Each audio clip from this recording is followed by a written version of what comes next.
I can't resist to comment a little bit on the previous presentation because I think it's really interesting and to speak about stigmatized heritage and dissonant heritage. And because yesterday we spoke a lot about freedom, that freedom is not always denied to us, but we are denying ourselves freedom. I have to say that I live today, I grew up, and I live today in apartments that have been self-censored, that they are really good, exquisite examples of socialist architecture, but in the same time, as both apartments that I grew up and live now have been built after Tito's speech in Split, both architects self-censored themselves and denied balconies to the building. That's the reason why everything built at New Belgrade from 62 to 64 do not have any terrace. So it's kind of dissonant heritage. It's really our pride to have such New Belgrade which was built for people. But at the same time, all these buildings in the center of New Belgrade remind us that it was not complete freedom, but sometimes the freedom was not limited from above. We ourselves are self-censoring. And why I'm telling that is the fact that still today we are self-censoring ourselves. We, cultural operators, workers, and so on. So, oops, sorry, I went too far. We now have to find, probably all of you know, for this famous Matarasso Landry book, 21 Dilemma in Cultural Policy and Balancing Act. We have to face totally new dilemmas and new challenges and to think why all three sectors have to be developed, why all three sectors are needed in our society, and why, and that's going to be the topic of my talk today, why specifically public and civil sector have to develop mutual dialogue and to enhance each other. Public cultural realm is a norm in Europe. We do not have to justify, only in England still they have to make advocacy arguments why culture has to be supported by public money and so on. We usually don't. We are threatened by neoliberal society. We are threatened by the fact that it's going to be less and less money for culture every year and so on. But in fact, all our governments, left and right, populist and democratic, they use and misuse culture for different purposes, for their representation, for the representation of their success, or for the creation of the illusions, or for the creation of massive divertisement. Some of that we saw yesterday in this kitsch tour here around Skopje. But what I wanted to stress, why I'm going to speak about public-civil partnership and not about public-private partnership, which used to be for 10 years mantra in this cultural policy development under this neoliberal pressure, is the fact that I do not know in our region any example of the really honest public-private partnership. Usually it's the word about different sorts of corruption or manipulation or fight for a political positions and so on, but it never achieved what was promising for. It never achieved, for example, safeguarding of cultural heritage. It was always used for private or for political purposes of the heritage, both material and immaterial. We saw in the previous example mostly facts about material cultural, tangible cultural heritage. The same would be with intangible cultural heritage. Is this really possible public-civic partnership? We started to speak about it. For example, I'm speaking at least around 10 years about necessity to develop public-civil partnership. Why? Because in a certain sense, I have to say that I grew up in a situation when that was not only possible, but that was a practice. I grew up at Banovo Brdo neighborhood of Belgrade, and whatever we invented, would it be a scout group which we invented, we didn't join, we created our own scout group, or amateur theater, or a youth kind of rock orchestra, very funny from today's perspective, but we always could address several cultural institutions or social institutions. We got space, we got conditions. No one asked us for anything in return, not even to participate in their programs. It was local municipal cultural center. It was local so-called house of the social organizations. And the third was our municipal mesna zajednica, whatever that should be translated.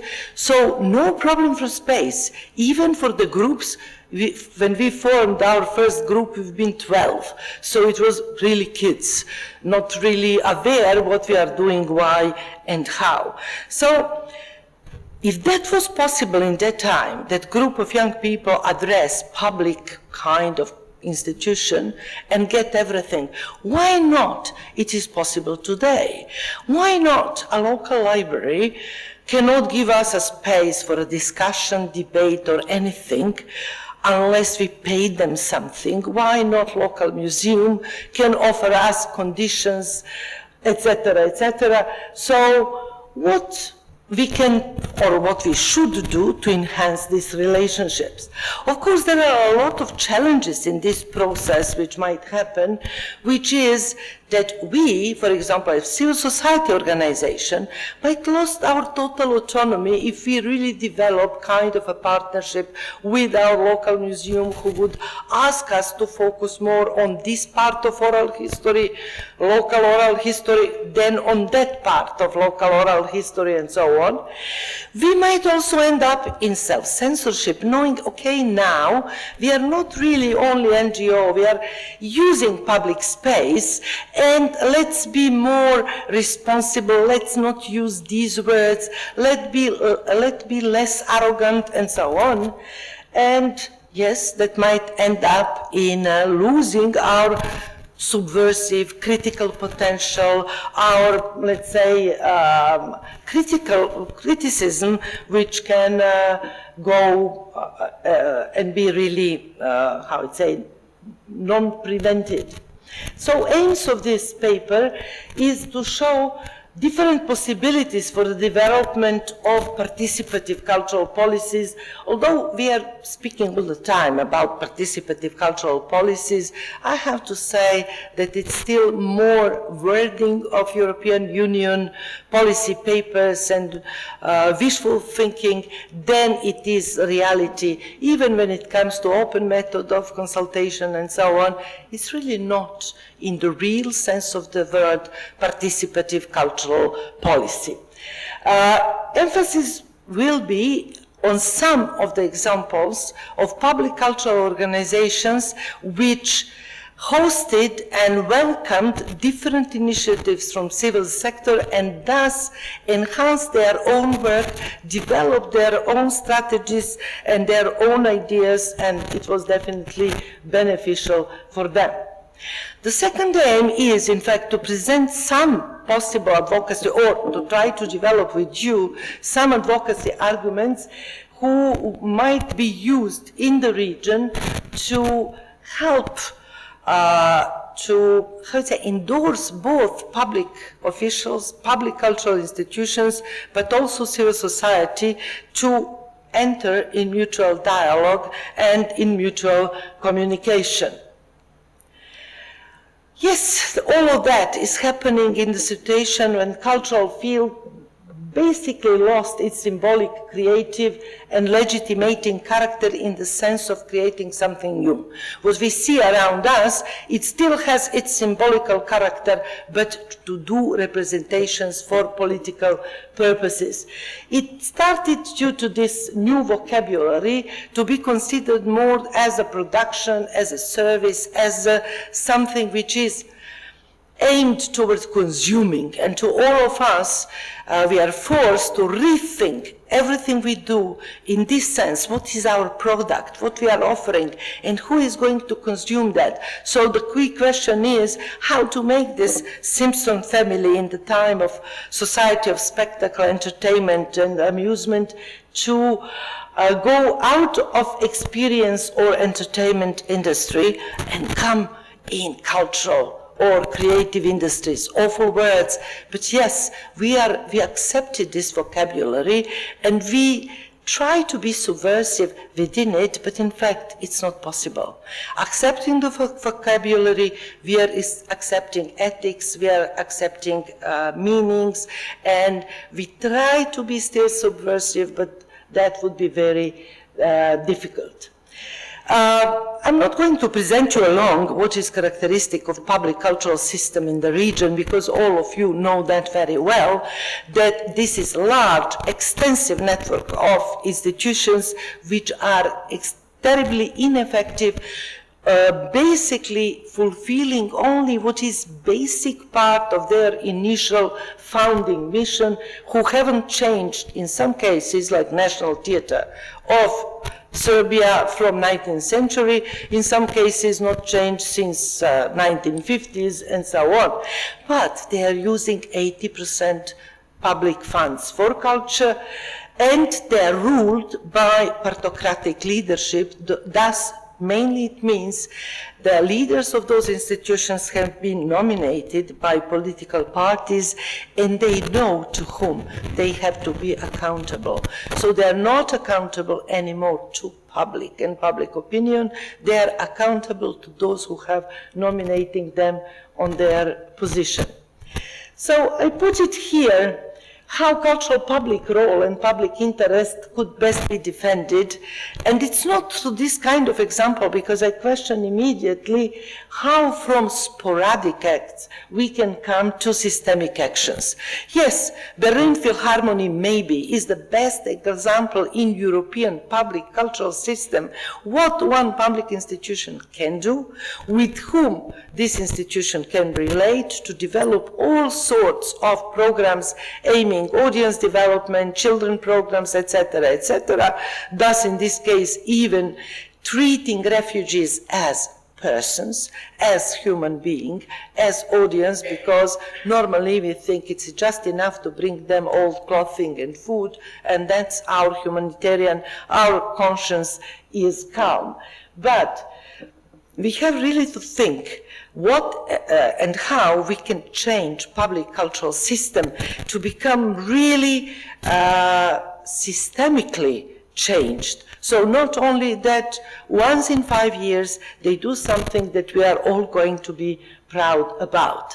And yes, that was yesterday mentioned when our colleague Helen was speaking about a Flemish cultural institution and how to position itself in between accountability to this constructed community, whatever Serbian, Croatian, Macedonian, Albanian would be, or Flemish, or to this territorially citizen-driven cultural policy. And I have to say that we in the Balkans do not have yet any kind of citizen-driven cultural policy, so that is taking in account every citizen whenever it's lived. But it's not only the case, the centralization of culture, or vice versa, centralization is phenomena. So I just put one example from Great Britain, just not to think that we here are only in the very difficult situation. Everywhere, big capital is attracting big capital. It's big cultural scene is attracting small or independent or different cultural venues. So big cultural centers become bigger and bigger, and small cities, not to speak about rural areas, becomes empty of people, of creative people, but also of people who wants to live culturally in their days. So, making acts in public spaces, is it enough? I put here, for example, one of very important for me public act in Belgrade for the memory of Julia Kniffer, Croatian artist. But was it enough? Who among besides those people who are on this street, and so you can recognize from Dusan Makavejev to many famous artists and so on, knew what this meander was there about and what was the aim. So using and going in public space is never enough. We have to use public space regularly as a space of cultural production, as a space of production of the meaning, so that it can enter in a dialogue with other cultural institutions and become really, really relevant. As we here spoke quite a lot about memory, I think, yes, we are now living in the situation when culture has to be also taken in account, being in the heart or on the frontiers, however you would consider that, between different public policies, from negotiating memories, identities, among them socialist memories, socialist identity also, and heritage, to take in account relevance of place, landscape, territory. So it's not, in France they have aménagement du territoire, but in the times when these public policies has been created in 60s and 70s, they had interministerial fund de l'intervention culturelle, which was really meant to bridge 7 different ministries throughout France, not in Paris, and help in creating innovative projects that can link different policies for economic development, but being culturally sensitive, complexities of social life, landscape understanding, and so on. How to create and to achieve this synergy of education, research, cultural diplomacy, tourism, and so on, that's, I think, can be done only in a real public-civil dialogue, because lots of things are produced in public institutions, not only cultural, but research institutions, for example, but they stay completely out of any kind of implementing organizations. And NGOs can be a good link in between research, academic knowledge production, and so on, educational trainings, and so on, and the ground. And this kind of liaison is really necessary. Here we have also to think about something which we rarely think. It's about collective intelligence. It's about real participation. Because another trap would be if NGO would close in its own frames and say, and become another type just of cultural institution. So instead to have cultural institution on the budget, you have cultural institution who compete for grants, but it is closed in the same way as the others are, as the public ones are closed to individuals, to common people opinion, to Philip, for example, told me yesterday about his actions in apartment building with the people who live there, with the neighbors. Yes, we have to work as much as possible and try to go beyond boundaries of our NGOs and so on. So in this respect, my, let's say, hero is Johann Gertz and his way of working with negative past, because he's not working like I would like to work with best possible socialist past and how to revive memory or our temporary and permanent association of artists and how they worked in 70s, 80s, and so on. He dared to work with a negative past. And who among us dare systemically to work with that. Here and there, Dah Theater makes performance about Srebrenica genocide. Some other art troops deals, but it's not even something. I'm not going to present this project, for example, 2,146 stone monuments against racism, and this square became something completely different, and which was educational project and participative project and so on in the same time. This is very important because we avoid issues of dissonance. We speak now about dissonant issues, but in fact, we choose the issue that we all agree about. So in this case, we can all say, fantastic, Motel Trogir, but that's beautiful. It has to be kept. So it's not really dissonant. It's dissonant only because voices from economy, big investor, want this space. Otherwise, there is no real dissonance about it, about the meaning. There is a dissonance about Pioneer City. Should it keep this name? Of course, should not, because everything which has a name and so on linked to previous system should be abolished. But that's, again, not a real kind of dissonant heritage. Nobody says we don't need spaces for children. We all, or children creativity and so on. We just don't need to praise previous system and so on. And these are political battles, not really battles that are embedded in culture and that are, like usually, for example, my favorite question to my French students is, has French Revolution brought what it aimed for? Liberté, égalité, fraternité, has that been achieved? Sometimes some of them remembers, however, that woman hasn't been included, but when I mention Haiti, then it's usually silence and they have no clue. Why am I mentioning that? And I said, so slavery was continuing or not? And they look like, no, because égalité, fraternité. I said, no, revolution sent its arms to re-establish slavery system in Haiti. So, that is not part of common knowledge. And we as intellectuals who are acting in public sphere have to know what are hidden dark sides of our histories which are not yet part of common knowledge. Genocide or exile of Macedonian people from Greece is not part of common knowledge in Greece. Nearly no one knows that they were some ethnic Slavic Macedonians exiled. They said, no, no, no, that was communists who have exiled to Moscow, and in the 90s they've been allowed to come back. And even Greek Association for Human Rights do not know anything about it. So that's something that I think is our role to fight this social trauma, further social trauma that silence might be producing.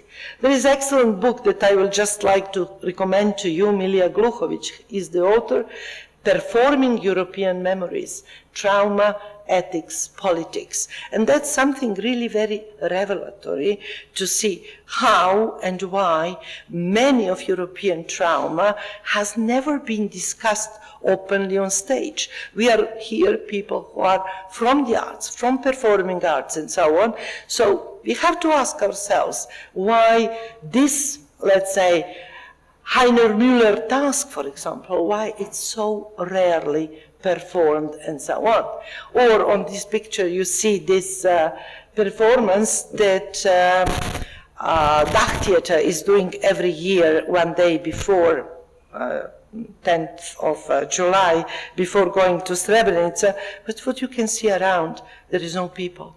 People approach, there is women in black, keep their transparent, and then when people, incidental audience approach and see what's that about, everybody is running away. So people are not confronting. In this sense, I'm not even sure that that's dissonant heritage. It's heritage that afraids us, and we want to forget about it, and we want to keep silence about it, and so on. So a lot of things we have to fight for. And the major one is ethic of public cultural system. And that's something I think civil society, why this partnership in between public sector and civil society is needed. Because that's how we are going to re-question and probably at least a little bit change or shake this ethical basis or pillars on whom public cultural system is established. It's not easy because what can be ideal model of public institution? It's public service with autonomy. Nowhere it's achieved. We can see it in the, not only here, political changes. You still probably remember when Bozonnet, director of Comédie Française, decided to take off the repertory Handke performance because Handke was going to Milošević's funeral. And it became a big scandal and debate, is this a censorship or not censorship, and what did the French state? French state dismissed Bozonnet and put for the first time a woman younger than 40, anyone younger than 45, saying we want a generational shift and so on. So it has nothing to do with censorship, it has nothing to do with ideology, it has nothing to do with Bozonnet Act to censor Handke and so on. So we see that even ministries in the Western world are hiding their own acts by using different words and methods when they are uncomfortable, when they don't know what to do. Yes, France is the country of freedom. Our ministries are not that, they would say, like, as in the case of, which I mentioned yesterday, Radmila Vojvodić, they are going to dismiss the rector because of disobedience, and that was clearly said, and they have no problem with that. But on the other side, public service with autonomy, how we can defend that if we see that university is losing its autonomy every day? How university is losing its autonomy? By making policy documents which are forcing universities to become institutions of academic capitalism, to sell their educational courses, to make courses for the employment, for the job market, and so on. That's not the role of university. In the same time, it's not the role of public cultural sector to make performances that everybody going to like, which are going to have a lot of audiences. No, their role is something else.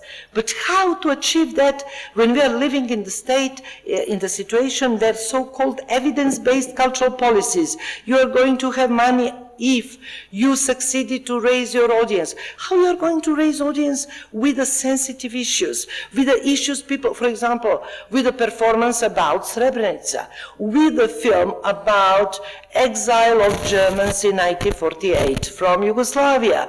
Who is going to watch that? And who is going to agree that that was done in inappropriate manner and so on?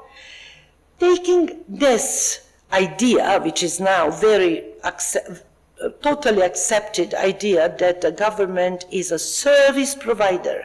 So all public institutions just have authority to provide services that clients are asking for.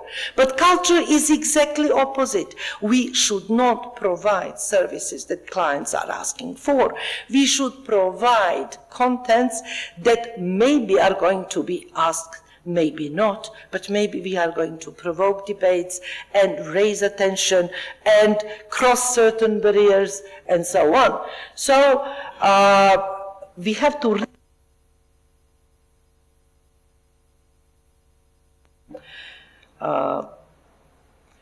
so for example, I use this example of Scottish and Wales National Theatre to tell to our students to what extent our obsession with buildings, with institutions, is passé. And let's think about these new models of cultural institutions which are in Scotland and Wales. Theatre Without Walls. And I have to say, I never read best mission expression than that one from Wales National Theatre. And I assume you have read it. Now you can see how it looks like. They really do performances in the sea, in the hangars, everywhere. But in the same time, is there any other problem with that? Is this model the only model to be praised with? What is the situation of artists in this system when is this system reinforcing their precarity? On the other side, is the opposite system of turn to life employment in national cultural institution, again creating an artistic elite who becomes totally culturally insensitive for anything what is going on around. So both of them is in fact in a problem. Yes, this system is fantastically efficient. They don't have any penny spent on something which is really not necessary, no permanent staff or anything except few technicians and so on. So what is main task of public policies in new public management system? They are forcing institutions, among them cultural institutions, to adapt to the policy demands. And in the first moment, it doesn't look illogical, but that's nice. They brought cultural strategic plan. Now every institution know what are aims of the cultural policy, and let's contribute to those aims. Yes, of course, that makes policy efficient, but on the other side, it silences voices who would not support present strategy of cultural policy of any country. So it all basically finished with this celebration of the importance of art market, of privatization, and political decentralization, like in Macedonia or in Poland, where system of cultural institution were just, we can say, sent to local level. It sounds fantastically democratic. In reality, we can see that it don't work. Why? Because in small cities, you have very small group of people with cultural competence. But which small city is going, for example, to accept, I don't know, in Strumica, to accept somebody from Debar? In Serbia, it's nearly never happening that somebody who is from Kragujevac and works in Kragujevac compete now in Subotica and gets accepted. No, because local politicians are deciding and they have among their people the one they're going. So it's not really political decentralization. Brought very strange effects in Balkan cultural environment. Here it's one of the action of Art Gallery Remont that put exhibition in a real supermarket, wanting to show, in fact, that that cannot be done, it should not be done, that that's not the place where that art or visual art cannot be treated just as a product. So yes, democratic procedures which are now happening to calls from proposals, would it be in science, Horizon 2020 or Creative Europe, they are in fact, these exactly transparent democratic procedures are forcing us to adapt our projects, to adapt our ideas, to use vocabulary. We discussed during morning, during breakfast, for example, the word creative industry. If you want to compete and to get a grant from UNESCO Fund for cultural diversity, you have to prove that your project is going to have severe implications on the positive development of creative industry in your country. Otherwise, you are not going to have funds, because even the word Fund for Creative Diversity is a cover-up for diversity of cultural expressions, and diversity of cultural expressions are cover-up for creative industries, and so on.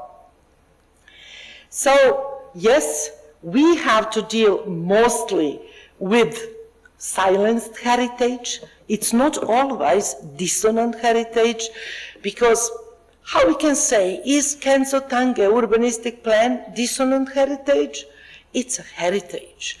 While it is heritage which is now silenced, which is covered by billions of sculptures and billions of whatever, fountains and so on, it's still a heritage.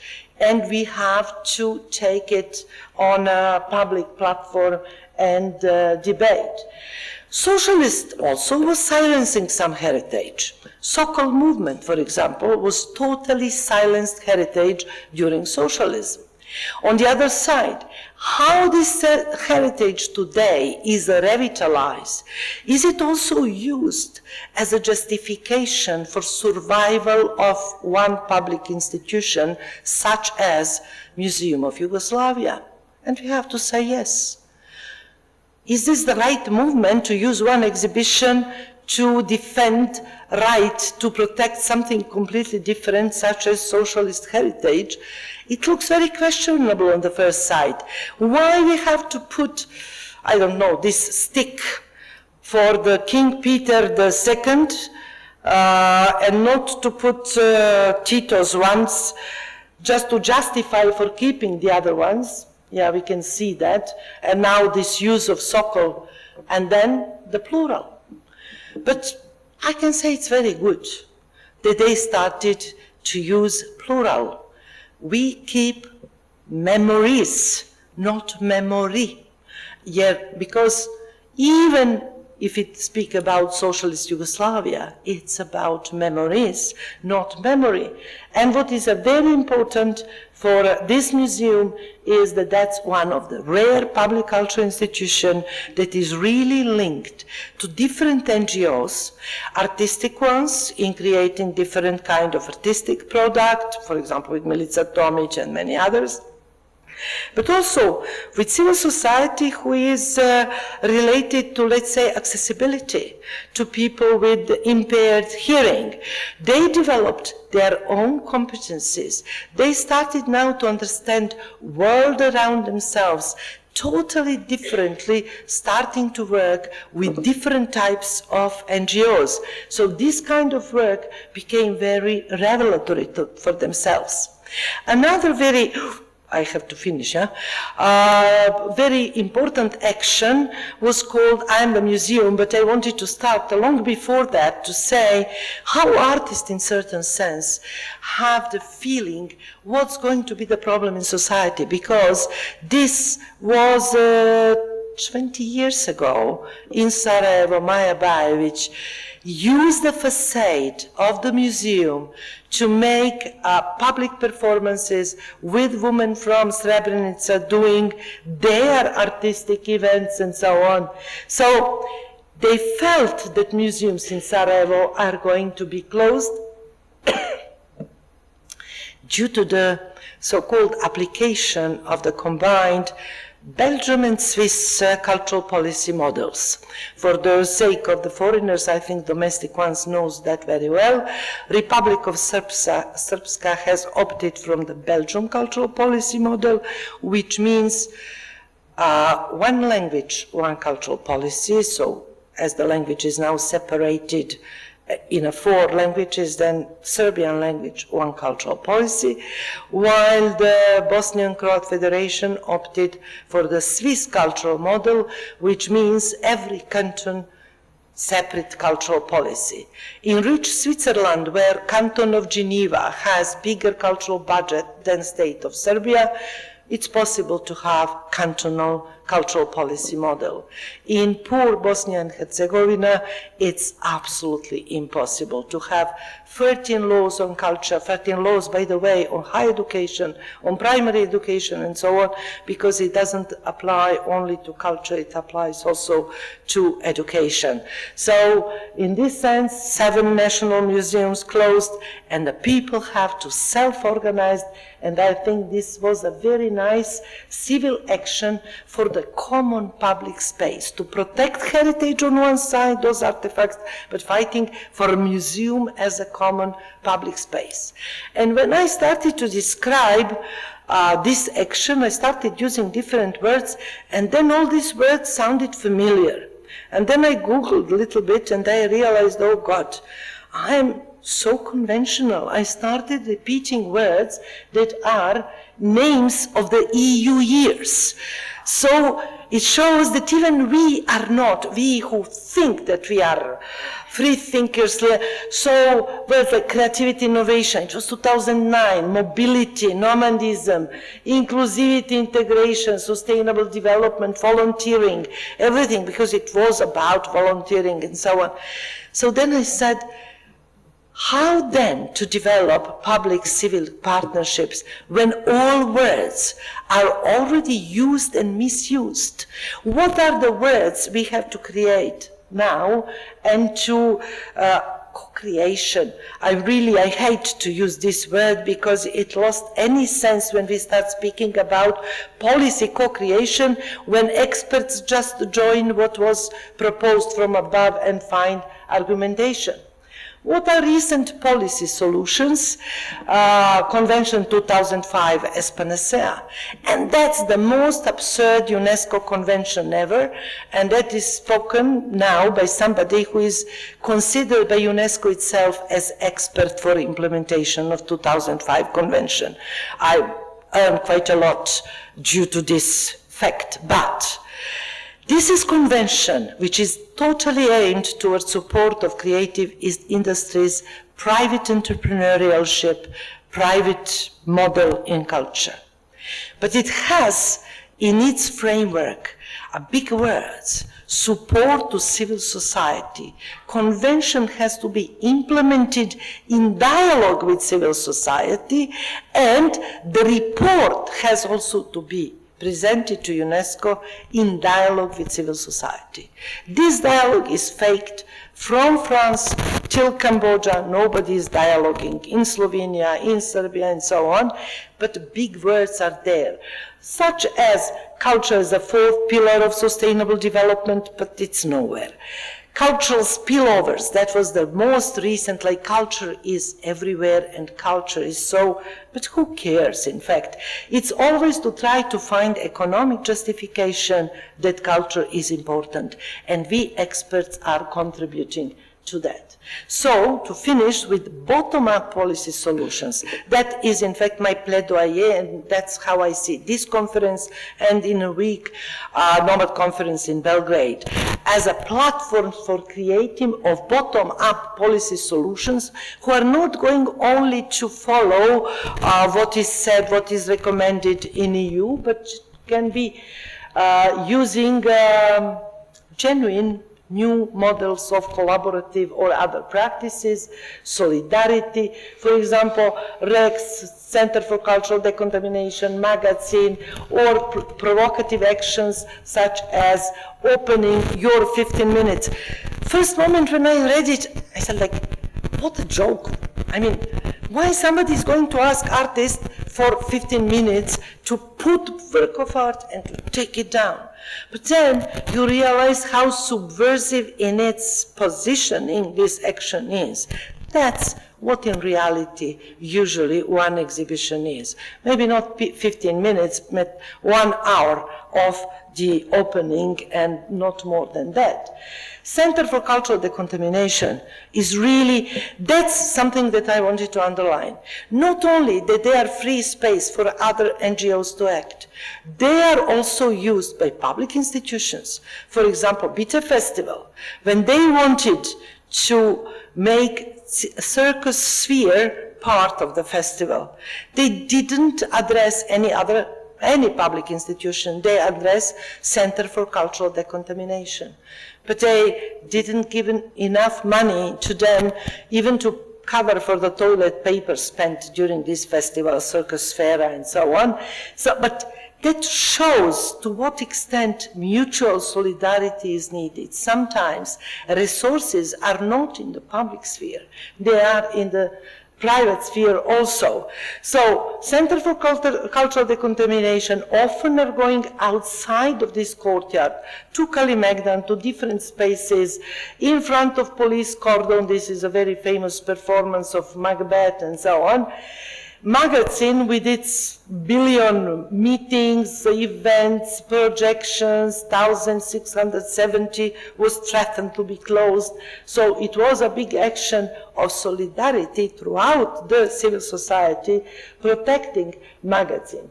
I'm going to skip this. But what about entering public spaces such as buses, as trains, such as Zach Theatre and some others are doing?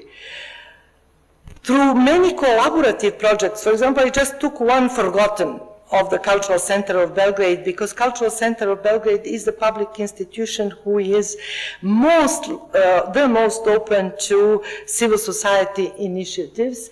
But that one was really fantastic because it was European. It was a train which collected validja, artistic projects or luggage or baggage of artists from Greece, skipping Macedonia, of course, because Greece didn't want that, Greece wouldn't join project if the train stopped in Skopje, going to Belgrade, Budapest, and so on. Where the train was stopped, it never reached Stockholm. It stopped in Denmark. Privatized Danish railways didn't allow the artist train to go for free, and the project was stopped. But it was really showing extent, possibilities, but also lacks of collaborative practices of public and civil society sector. And we can say also that in the time of the media tabloidization, cultural spaces and culture as a sphere is probably the only space for debate and critical thinking.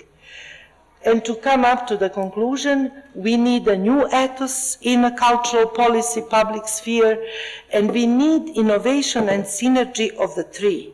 Administrative innovation, so new policy measures, managerial, how to implement, and creative practices. Sometimes we forgot that it's not enough only to artists to be creative. We have to have creative policy measures. And in this respect, we have to find practical solutions. Yesterday, Robert, as a minister, said, public institution has to be open, public resources has to be shared. How?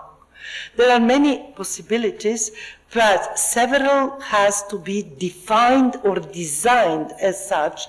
For example, that each public institution in its strategic plan has to integrate collaboration with certain number of civil society organizations for one strategic period, for 4 years. So for the NGO, that would also give stability, knowing that for 4 years they can work in a close collaboration with public institution. Something can be done in 4 years, developed, achieved, and so on. And it would leave enough space so that NGO work in this cultural institution also leave impact, trace in the life of cultural organization, that mentality of the people change, that some risky idea and risky, project is introduced. So it can raise quality, diversity of programs in public sector, because even in student cultural centers, you have people, or House of Youth in Belgrade, people are going to retirement from the position of gallery curator and so on. So after 4, 10, 20, up to 40 years, they lose all their ideas, sense of innovation, and so on.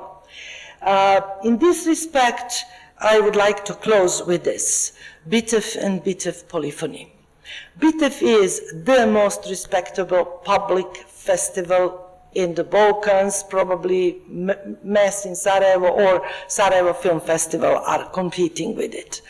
But Bitev, being public, had a courage, 17 years ago, so not yet in good times of the after democratic changes, to open up its frames for civil society initiatives, for participative theaters, for theaters for social action, theaters of social integration, and so on.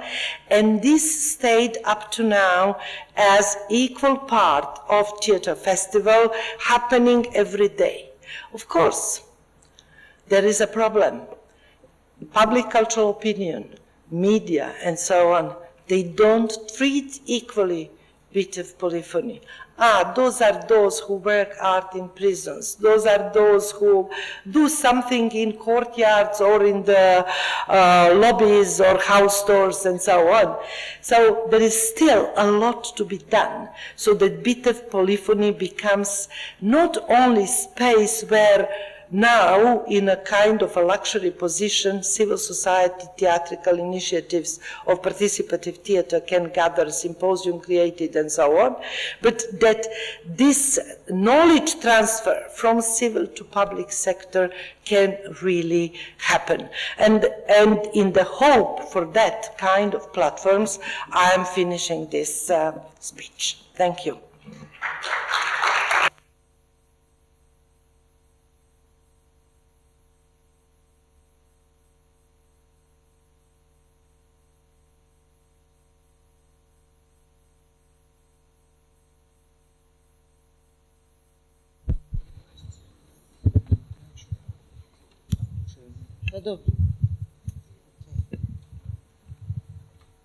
If there are any questions.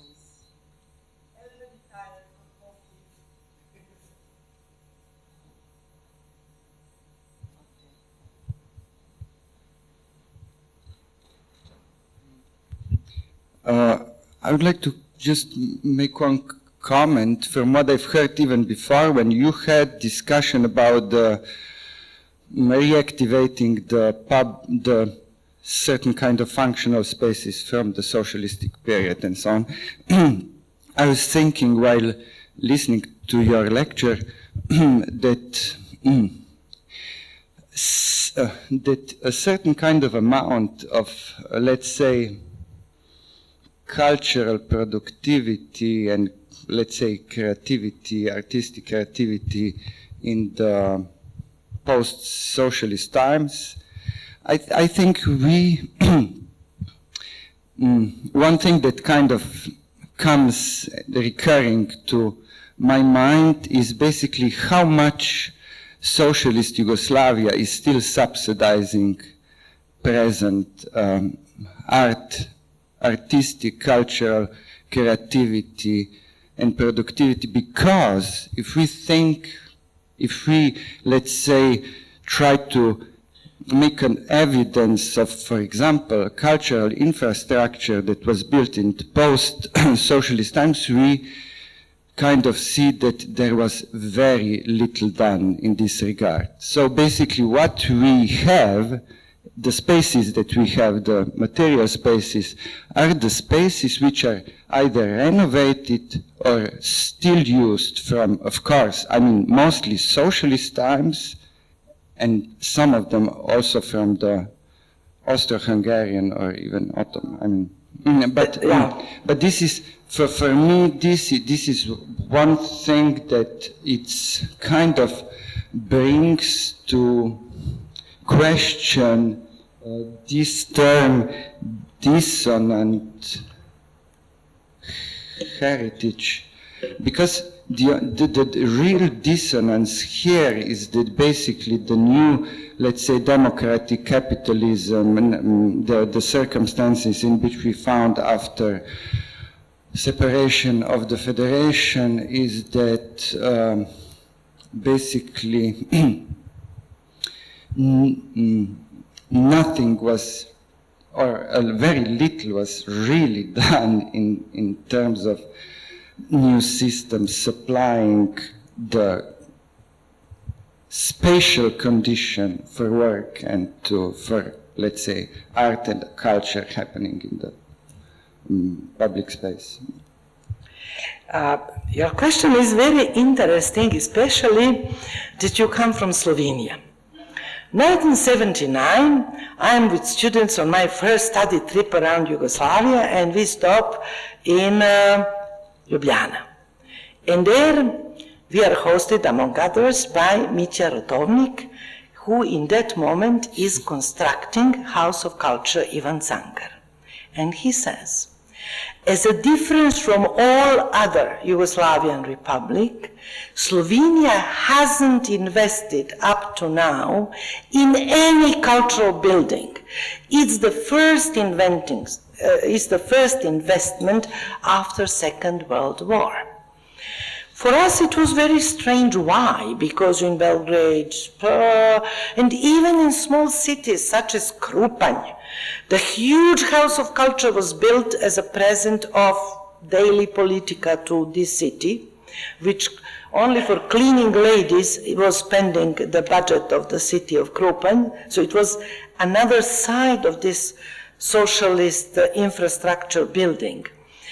And then after not in that moment, but after that we realized that yes, building of socialist infrastructure was one of the pride of this period, but usually it was not really part, except in the municipal cultural centers and rural cultural centers, it was not really part of ideology. Building philharmonies, museums, and so on was usually individual effort of a person who started lobbying, negotiating with politicians, and so on.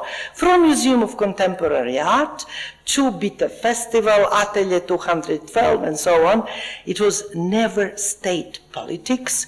It was initiative but you had enough competent politicians to accept and to find in this idea something very well. But to come back to this, how we don't consider that as use of socialist resources, socialism also never considered that Pavilion Cvijeta Zuzorić, for example, or any theater, you use the word Austro-Hungarian Empire. Who was building in Austro-Hungarian Empire? It was not empire except in Sarajevo for ideological reason. That empire was building in Subotica, Sombor, Vršac, and I assume in Croatian Slovenian city, it was bourgeois civil society that was building museums and theaters as spaces for the national language to be heard, national heritage. So in a certain sense, it were civil society endeavors in Austro-Hungarian Empire, or exactly in Kingdom of Serbia. Cvijeta Zuzorić was built by contribution of citizens who wanted to pay, and money was collected, big people were paying. No? Yes? Society was created collecting money. Society is civil society. Society was not the state, and the money was not from the budget, neither of the state, neither of the king. So it was society, of course, it always has to be society. You can't do it otherwise, but the money was collected. That I know for sure.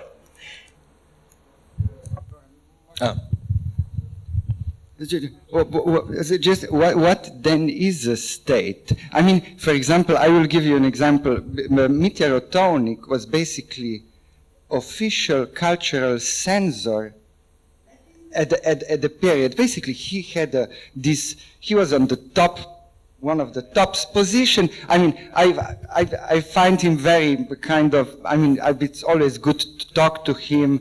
He basically did really some important things, but he's this figure that was always on certain kind of top positions, and at a certain point he decided that he has to build the Cankar Dome with his circle and so on. But what he forgot is the network of cinemas that were built in socialist time, which I guess at the time he didn't consider real or high culture that he would that he would imagine it has a certain value, and also the network of these kind of domes for amateur culture, local domes, which were all built. I mean, a lot of them were built after 45, but in terms of state institutions, he forgot in 79 that perhaps Modern Gallery in Ljubljana, for example, was built after, it started during the war and was finished after the war. So, I mean, what we use now is cinemas that are renovated for, and these domes, this huge network of domes, because the plan in Slovenia in the agitprop times was that Slovenia has a network of 54 state and municipality theaters. The plan that was they very quickly realized that it's too ambitious for the in financial terms. Can totally agree. We are using resources of socialism and even misusing and abandoning, because many of houses of culture are closed, many of cinemas are not, unfortunately, renovated as such. Some of them in the center of Belgrade are just empty, even are not used as storages. So yes, we are not even honoring this heritage by using it. So that's true. But I just wanted to say that we also inherited some heritage from before, that it was also something for what very, private initiative was important, civil society action was important. But yes, Mitya, when I said individual initiative, I didn't think about Mitya Rotovnik, that was the state. That was from above, from somebody who had power and position. When I spoke about Atelier 212, it's from a young girl of 26 who was not even a member of Communist Party. And that's really bottom up. That's totally different. If you are, I don't know, mayor of the city, or you have a position in the political system, then you represent this ideology. So I would have one comment about dissonance again, and the thesis that I'm defending here, that I cannot accept this term in many, many cases coming from Croatia. So since it's early morning and I'm really not the morning type, I will use the quote of Walter Benjamin to express what I meant. It says, to articulate what is past does not mean to recognize how it really was. It means to take control of a memory as it flashes in a moment of danger. In Croatia, as I said, 45-90 is not just a problematic, it's really Satanized period. And we are trying to really put, take the position and not to have any dissonance in terms of anti-fascist values. And I really don't think I can accept that there is more memories on anti-fascism in Croatia today, because, for example, you know that in Croatia there is no monuments to revolution or anti-fascist struggle. Actually, they are rare, because it's the only republic in which they are systematically destroyed. And recently, very diligent researcher, friend of ours, found out that the first anti-fascist monument was blown up in the mountain of Mosor, near Split, on April the 10th, 1991. April the 10th is the date when independent Ustasha Croatian state was founded. So I want to say that dissonance is really somehow very reconciling term, which cannot be used in all situations. I want to avoid this managerial even approach to this, because sometimes as cultural operators we cannot accept this kind of terms, because we are coming from our own contexts and we have to revise it and critically take stance towards it. I could talk about this a lot, but I won't. I have a pen. I am panelist also later, so we will discuss later. But I really need cultural operators, actually cultural workers, to start taking positions and put all these kind of managerial, technical words back to its context, back to its practice, our practice, and take political stance to it. That's what I wanted to say. I agree completely. We can speak really about stigmatized heritage, about negative heritage, and why we are afraid of thinking about or not taking in account negative heritage. So for everything, I don't even know how to speak about our language. What kind of heritage? Definitely, I mean, the modest we can say it's dissonant heritage because we don't know.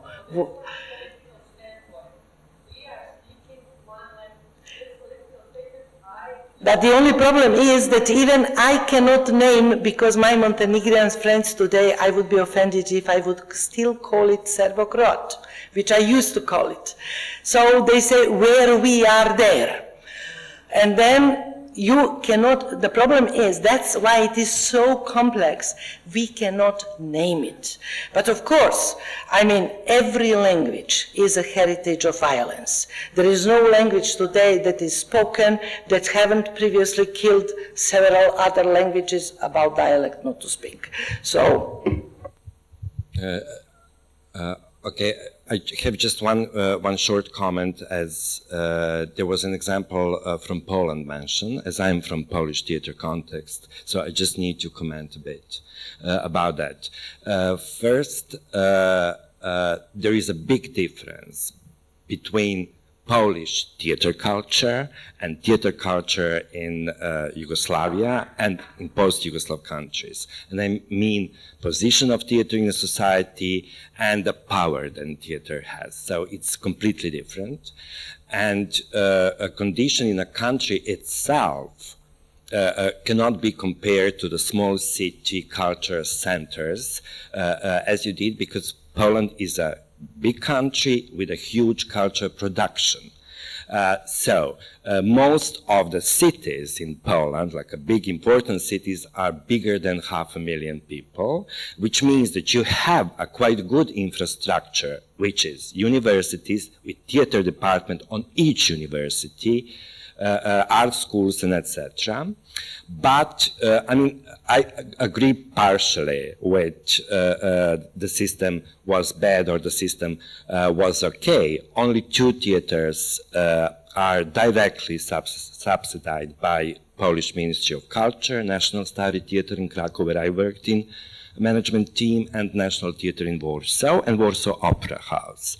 But thanks to regional financing and funding of theaters and cultural institutions, when political shift and change in Poland happened, the most recent one 2 years ago, all the institutions which were directly under Ministry of Culture were completely destroyed in several months.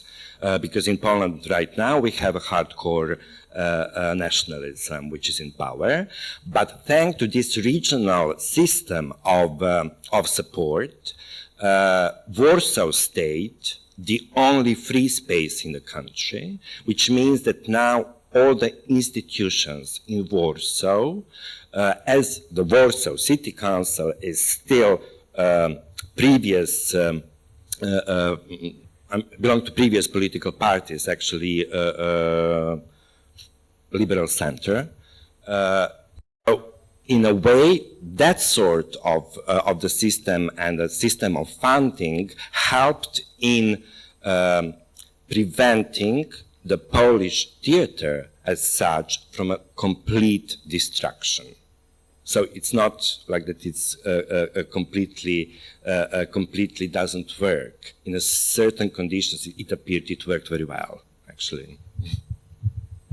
Very much aware of that. My comparison was just, in fact, what I meant was that in the first moment, and that was a long time ago when transition started, when this decentralization happened from the state to the regions, it was a problem for not only for theaters, for many networks. So that was my comment mainly, but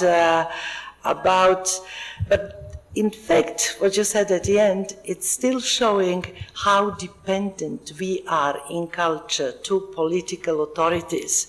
So luckily that in some regions, in this region of Warsaw, the political authorities, let's say, good, then the situation. But if it is not, then it's changed. So this vulnerability, it's something that I don't, that's the reason why I think we should all in Europe fight for autonomy of cultural sector, for impossibility of political governance to interfere directly. It can be done, it's difficult, it can be done by so-called professional or meritocrat executive councils of theaters and so on, and but that's one of the most difficult issues to be solved, I think, now on European level, because it's everywhere very politically connected. Only some political authorities are not misusing possibilities, and some political authorities are misusing. But in fact, cultural field is under political umbrella, and we have to find a way how to make it as autonomous as possible, but that's difficult. On my way to Skopje, I called my parents from the airport to just tell them I'm going here, and my mom was like, so you're going to Skopje, that's the Soviet Union? I'm like, no, and she's like, that's Yugoslavia? I was like, no, Mom, that's Macedonia. And playfully, she was just, suggesting that once you have these superstructures and superstates, even after their dissolution, so much lingers. And she grew up in the generation that believed in Nasser and Tito and in pan-Arabism and post-colonialism and pan-Africanism and all of this. And I grew up in the generation that received these words as empty and threatening words that have only created very statist, dead institutions or exiled artists or imprisoned intellectuals. And then there's yet another more immediate and painful heritage that of words, all these big words of the EU projects that you pointed out. And I'm just wondering, all these words that we're also saying, remodeling public space, what do we do with these words? How do we reinvigorate them? What do we do with these very threatening big words that we just keep exchanging between activists and academics and artists? How do we abandon these big terms? Do we invigorate them? But how do we do this? If we are brave enough, I don't know if I would be brave. Now I can, because I don't care if I'm going to be published or not. First of all, to be very banal, you're not going to be published unless you use the most recent vocabulary of the presently fashionable theoreticians. So now all my students, for example, are quoting Rancière, Badiou, etc., etc. 10 years ago it was Deleuze, Foucault, and so on. So you can follow this mode or trends in science, in research, as well as in cultural policy. I haven't shown one slide, I even have made this since I was a student, how words has changed from, for example, co-productions through cooperation, through collaborative practices, now co-creation. More or less we are speaking about same using different words. But people are inventing new words again not for the real reasons, to make a concept clear, but also to make something like new fuss and so on. I don't know how we are going to become brave enough, but I think this kind of debate might come up with a new vocabulary. But we also sometimes want to use something that is known, something that we can rely. I also quote the same quote of Benjamin very often, because I feel more secure if somebody like Benjamin thought like this, then I can say, I'm safe, that's it, and so on. But how insecure we are about our own heritage, because you just remind me, Indonesia suggested to UNESCO to put non-aligned movement as intangible heritage of the world. And instead, that our republics should be honored and joined, because now in UNESCO you can make joint application, so that like Egypt, India, Indonesia can present that together. All our republics, they make in fuss in UNESCO to prevent it. Like, what's that? Why? What does it mean? It's insignificant. So we degrade, I mean, when I say we, meaning our officials, which are now which are now asked. We wouldn't even know about it if not our ambassador in UNESCO, Darko Tanurovska.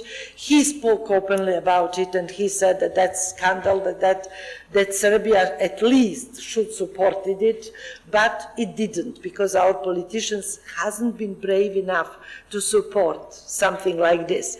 So and that's probably good to conclude, we have to be more brave, each of us individually in our respective positions, even in using words, in creating words, in finding new ways and methods to speak, to discuss, and to come up to the solutions. Up to now, we are very happy if we find some small instrument of cultural policy, if they invite us, like when I put my achievement in Cambodia, let's say, was that ministry invited representatives of civil society.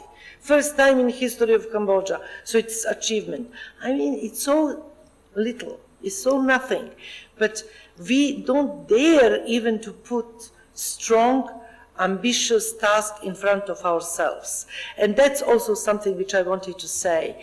There are, in socialism, we had some people who dare to say, even if they haven't had political background behind them.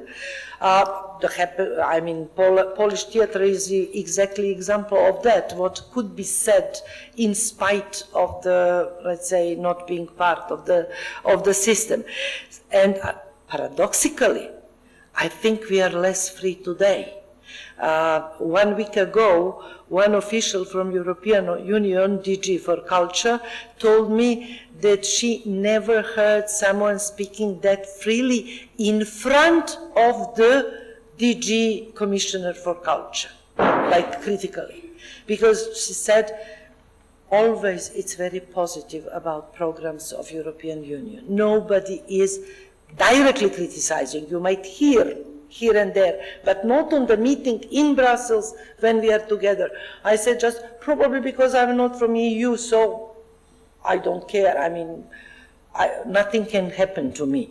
But I really didn't think why somebody from France, Germany, or whatever, Sweden, cannot be critical. So to be more bold, risky, that's what my plaidoyer. I am now too old to be more probably that, but it's up to you to be.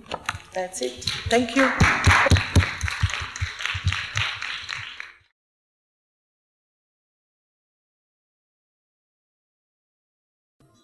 Okay, you hear me now? Yeah. Right? Well, good day to everybody, and thanks for Milena to starting off on the day on a very inspirational level, which I hope that we will be able to reach. As it's my first time in Skopje and Macedonia ever in life, I really have to give my deep thanks to Biljana and Violetta for bringing me here to join this conference. As Irina said during the morning, I was a part of the project in the workshop that was held in Belgrade in April, where I presented empirical evidence or examples of participatory governance through the models of emerging institutions in Croatia, which is a part of the participatory approaches to governance in culture research project conducted by Foundation Kultura Nova and supported by already mentioned infamous International Fund for Cultural Diversity. We sort of slipped creative industries here and there and got their support. So I see my intervention today as a continuance of the talk that we had in Belgrade. I will not repeat myself. What I said in Belgrade, I will not show any examples. But rather, I will sort of try to deal with what was just said, with the words that are loading our language of research, policy and practice, which have sort of diverse meanings, and in many respects we see them as taken for granted. But we take the word participation and we just think that it's something that happens, and if it happens, everything will become very colorful and very friendly and idealistic. So what I'll do today, I will sort of try to give a collage of main lines of thought, theoretical and conceptual, that lie behind the idea of participation and participatory governance, out of which some are implicit to culture field and the other ones are explicit. So participation as a practice or as a phenomenon has entered and permeated the world of governance in the past 2 decades. And in the most part, we connect it to the inability of traditional state and representative political apparatus to deal with sort of rising social problems and social unrest in contemporary societies. Participation in many respects is sort of expected to overcome or assist in solving democratic deficiencies that our political, economic and cultural systems are experiencing. In effect, participation has evolved as a concept to identify and explain new modes of problem solving and decision making that filled the gaps made by the failure of traditional forms.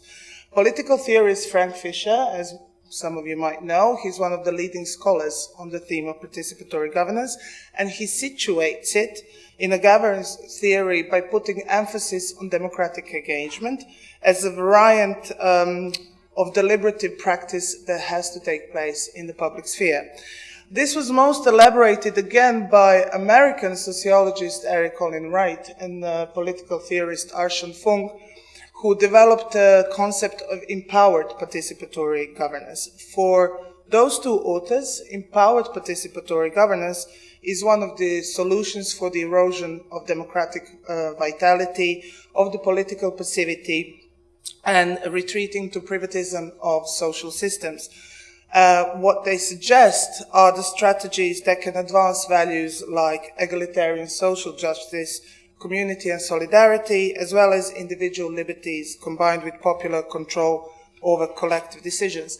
I would normally say a bit more about participatory governance, but as our time has been cut, I will skip to other thinkers that have thought about this and go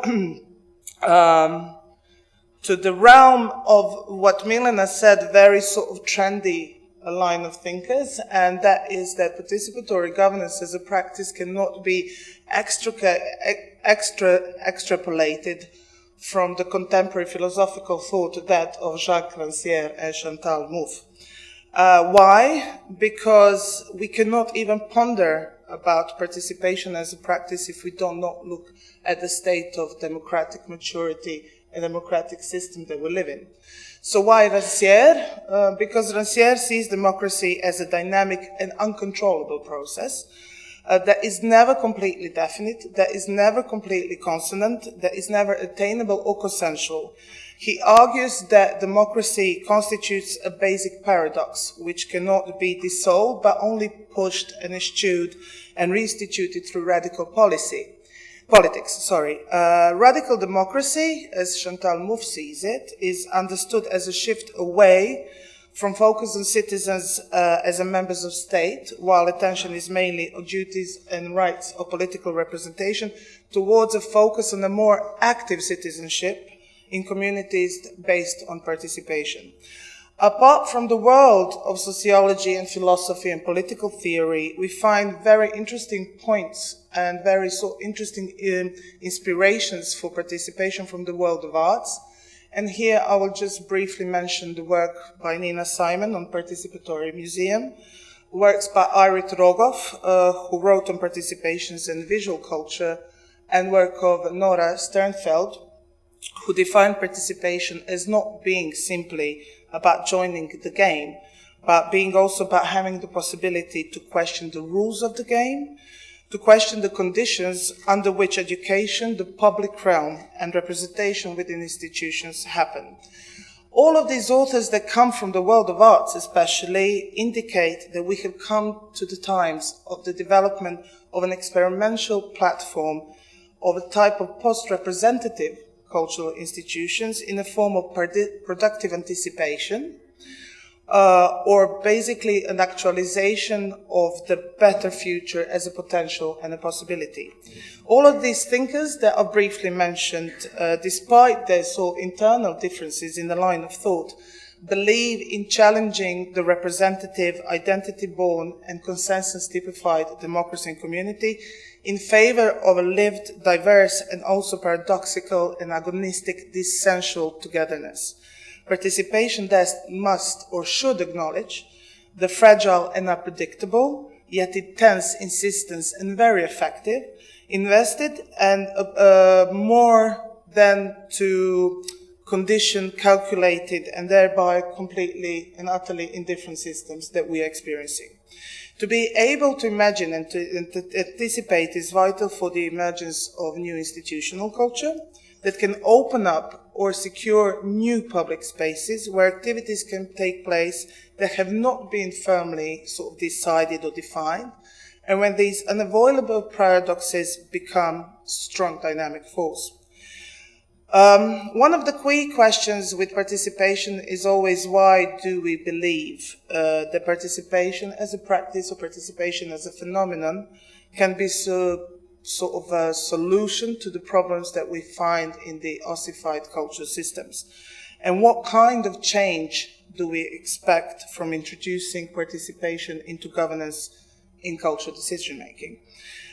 These kind of questions sort of get completely different level of complexity in the context of our countries that still share the memory not only of the built cultural heritage, but of the self-management in governing cultural sector, and both in sort of subjective lines, organizational lines, and institutional lines of functioning.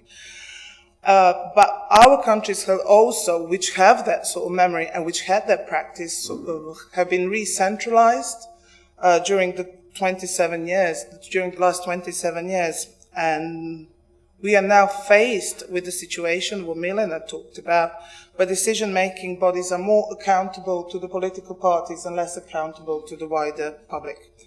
This confines our culture policies rationales to the constraints that are ideological, political, and aesthetically sort of limited, even at the cost of cultural mediocrity. So in many sort of aspects, we have regressed during the last 27 years to the post-Second World War situation in ex-Yugoslavia. And in the meantime, the nature of artistic and cultural work has changed dramatically. So today, contemporary art and cultural workers are not that much different for any other post-industrial worker.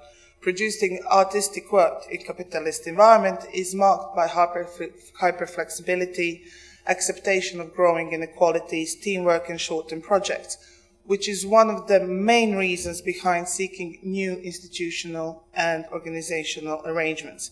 In many ways, we can see these new frameworks and arrangements as new systemic safety nets, and it has been proven that in our post-socialist context, we have the highest deficits of the new safety nets and highest vulnerability to the creative entrepreneurships. Still, in these countries, similar to many other European and global situations, civil society organizations are becoming new institutional anchors of the cultural sector, sort of gatekeepers and facilitators of the new democratic agenda in culture sector. Non-governmental organizations and social movements are the key advocates and carriers of this new world of governance that carve new arenas for different forms of political engagement.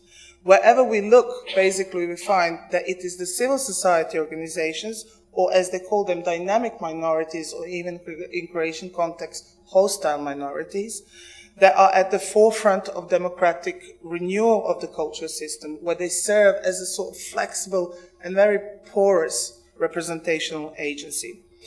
Advocating for participation entails proposing a more direct, embodied, and effective democratic engagement, as we said this morning, but especially with emphasis on the public culture and cultural institutions.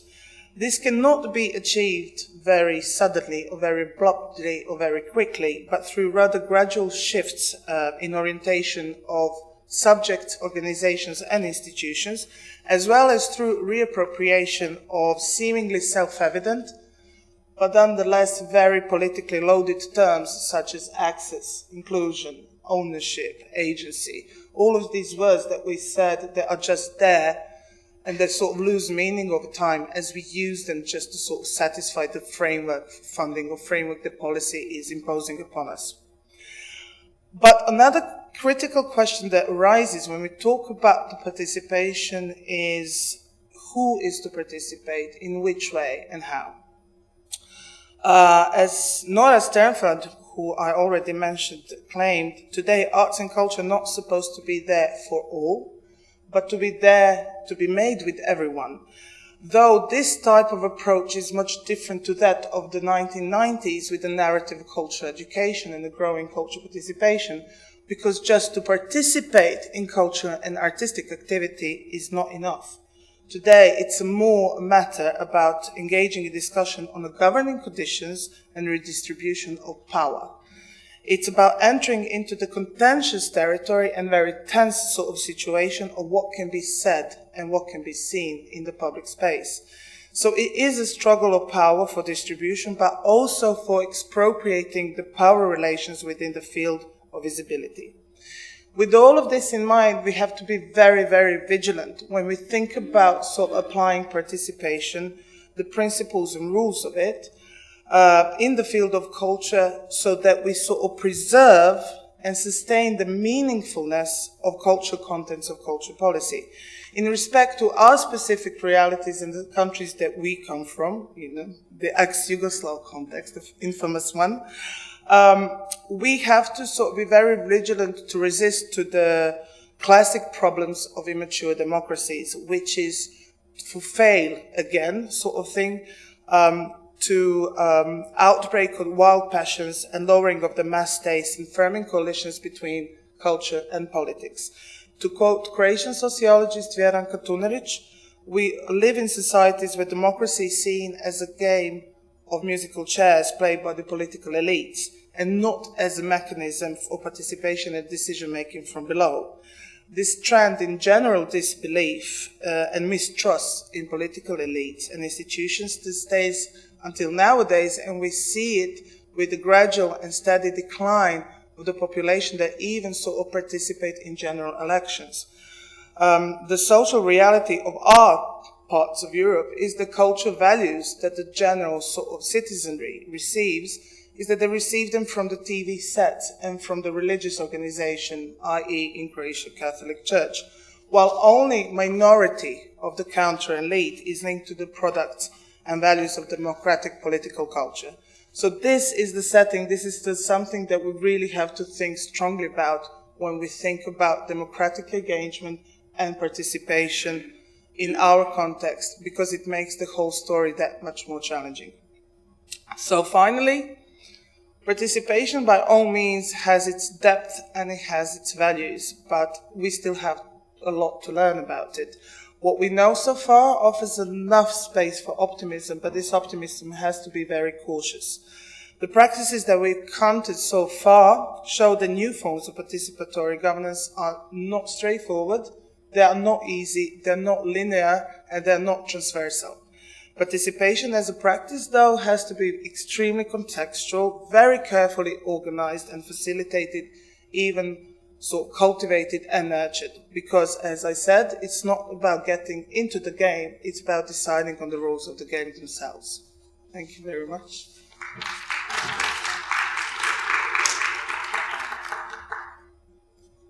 Thank you very much, Anna. Actually, you made the entrance towards something and proposition towards something that I think that Marijana will continue to talk about, and this is like about the civil society. You changed it. Okay. This is what she wrote, so I thought. Yes. But anyhow, she will bring the perspective from the civil society. Yes, so I at least this. Because of the last night's discussions and introductions, and is it working? And before I start, I will apologize to everybody that I have to run literally immediately after I finish because of the unstable communication channels in our region and flexible times of departure of different ways of transport. So I will also read my text, which I normally don't do, but I will read it just to make sure that I make it on time. So this is actually a kind of a short sketch overview of the situations in which a significant part of cultural workers live and work today in post-Yugoslav territory of Europe. These heterogeneous groups are often called civil society or independent scenes or non-institutional scenes. And although these are not very precise terms, they at least cover certain characteristics of the political and economic conditions in which this sector exists.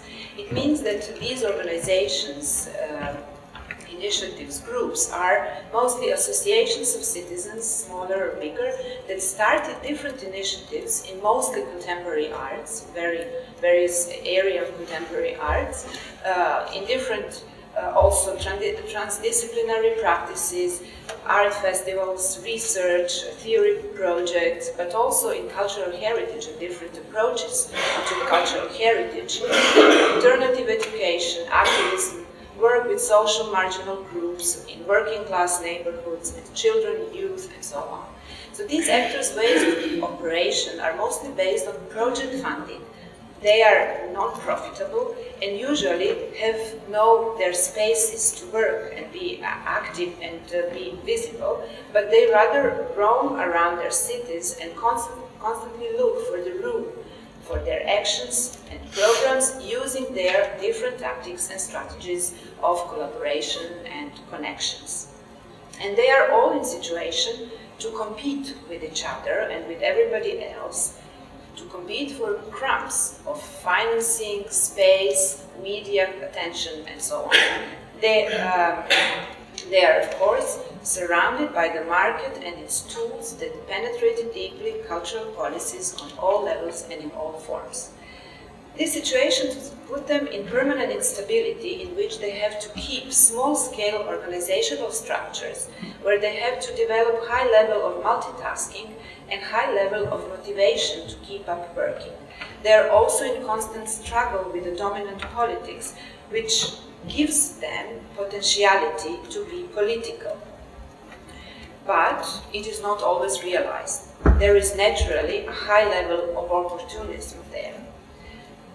But in the same time, these scenes, or this scene, has become the place where the political is being reflected, tested, articulated, and brought to the public sphere.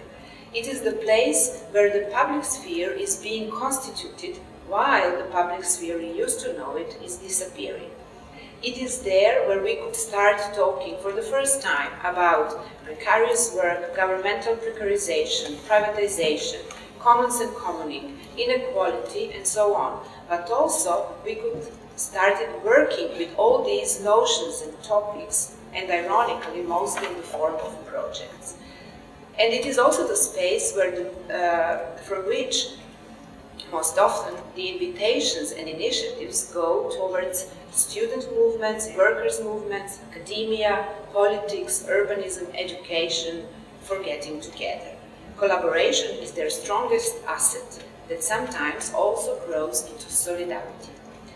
And what is happening with those elements of public sphere that we know as public institutions? Are they really public, and what are they at all? In most of these post-Yugoslav countries, these institutions have lost their public essence and quality. They have become automats that reproduce the illusion of what used to be public cultural institution. For example, museums still make exhibitions, keep collections, theaters make performances, there are some concerts and so on.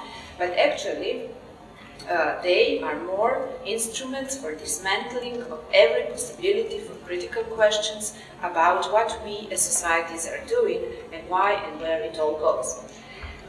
They have become emptied of every meaning. They have become privatized in a bizarre way. They are not sold by the state to a private entity, but they are completely taken over by activists of the ruling parties, which I see as the interest groups. So these activists of the parties are brought as managing directors, financial directors, or as other key positions, with the task to suppress any critical voice from that institution and any idea, critical idea, and to employ the resources for the benefit of that interest group.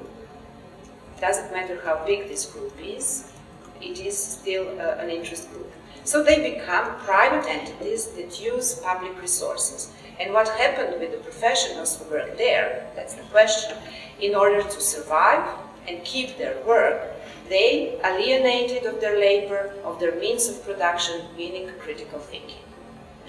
This is naturally followed with parallel destruction, destroying of the education system, which is very brutal and which is also highly consequent of the future of these societies, as well as of the healthcare system, social security system, press, and the media.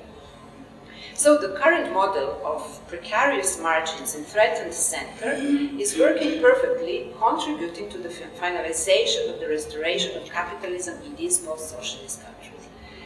And in all this, the independent culture is all the time preoccupied with how to defend the public sector, public institutions, from the state and the state politics, and more also from the EU policies.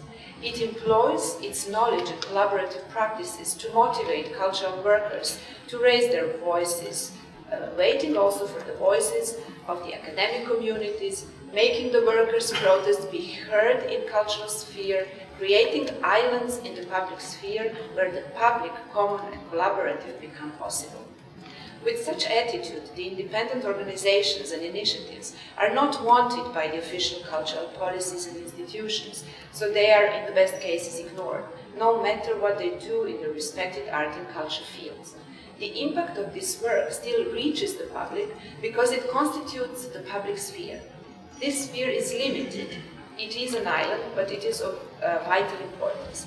This is how the chains of islands are created.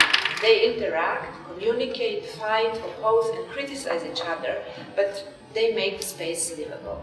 They go through crises, doubts, but also hopes, and sometimes enthusiasm when unexpected events occur, like having a Minister of Culture coming from the independent scene. On the other side, they see the final erosion of the public culture sector, which is a kind of lighthouse showing in which directions the public policies move. So, the prime task of this independent sector in culture is to articulate models of instituting its practices outside of the walls, to define and articulate its alternativeness that is inclusive, and to split up with every opportunism. I see these islands growing in a depressive landscape, but they are reaching each other and sedimenting into a new land that will become.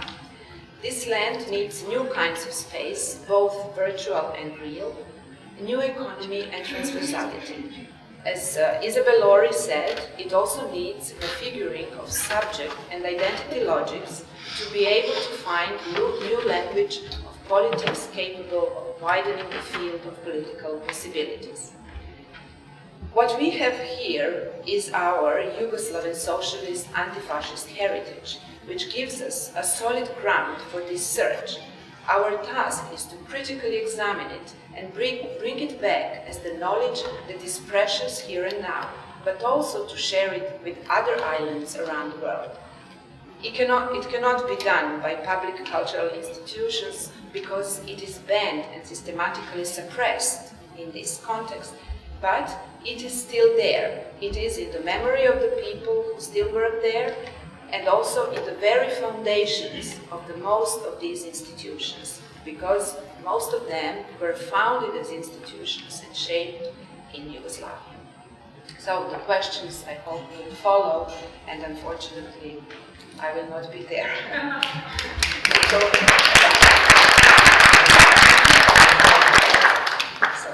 Okay.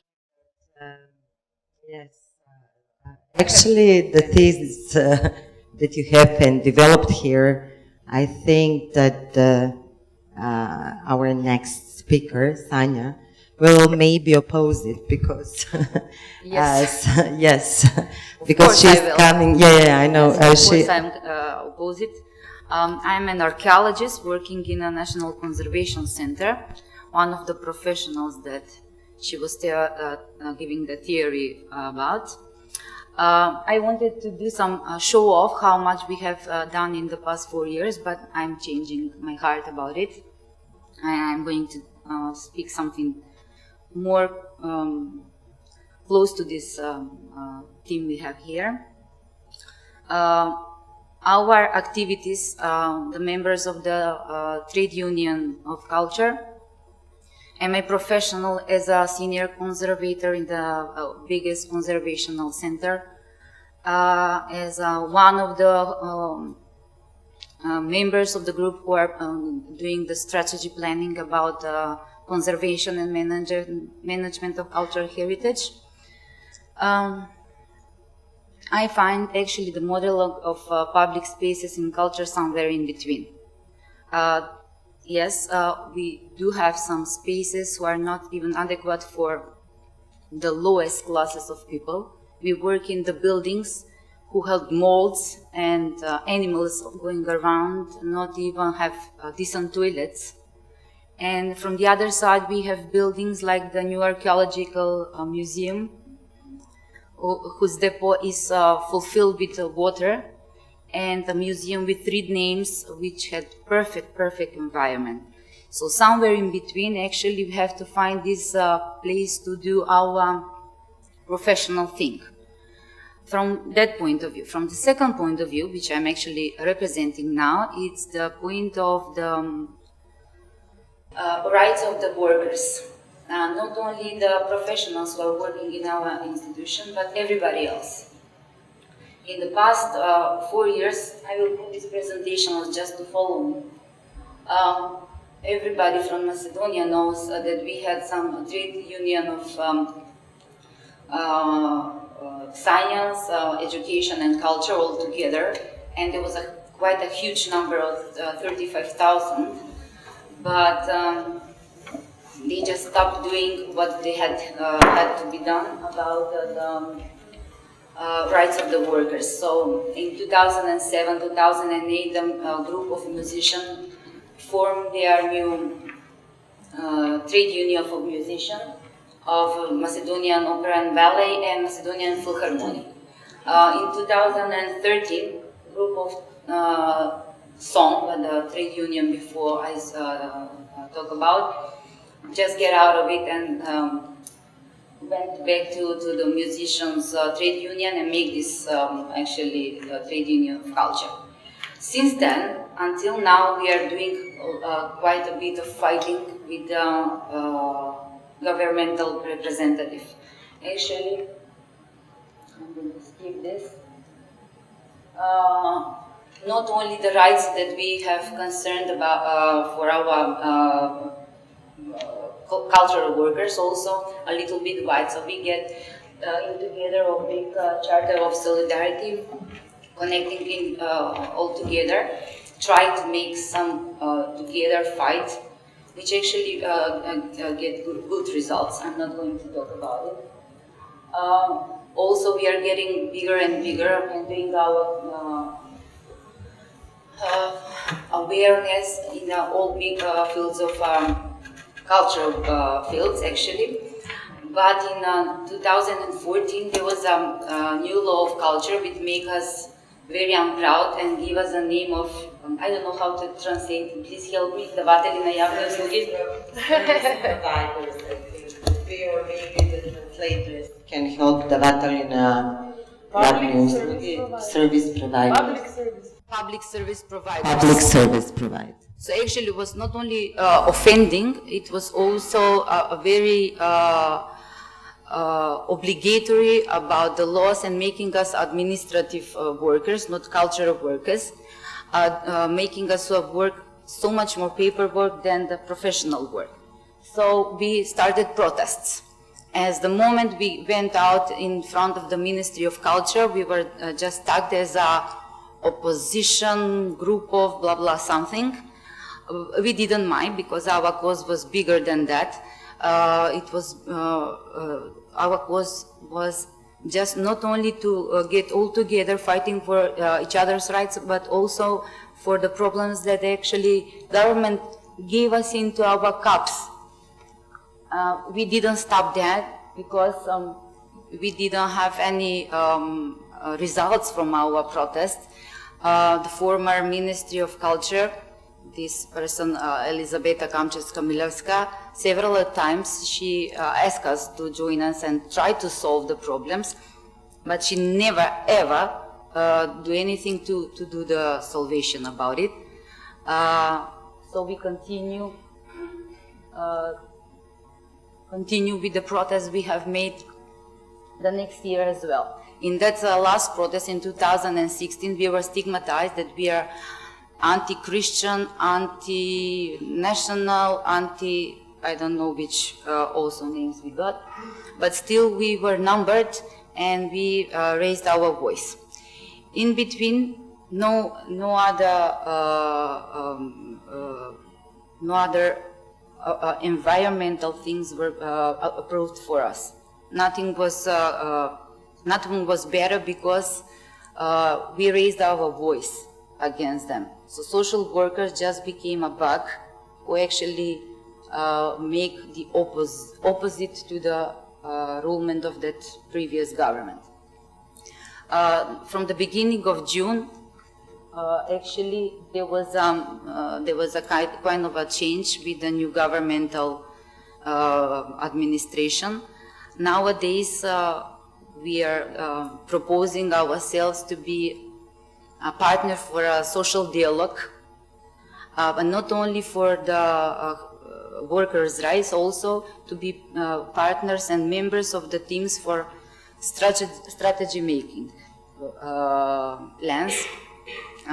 Members of our trade union actually are part from those groups. So actually we are trying to make a difference in that field, but from outside it cannot be seen, because theoretically we don't touch theory like you do. We do the practice thing.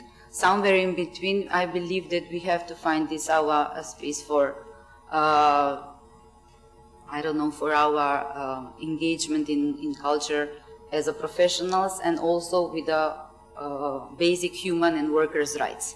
Nowadays, I have to say that we are in between a huge fight with the laws, not the government, but the laws. Can you imagine that a PhD in art history and archaeology with a specialization in foreign countries has a paycheck under the 21,000? 21,000 dinars. It's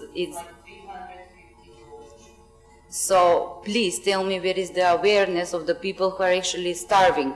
No, first you have to put food in their mouth, then to start awareness about their rights.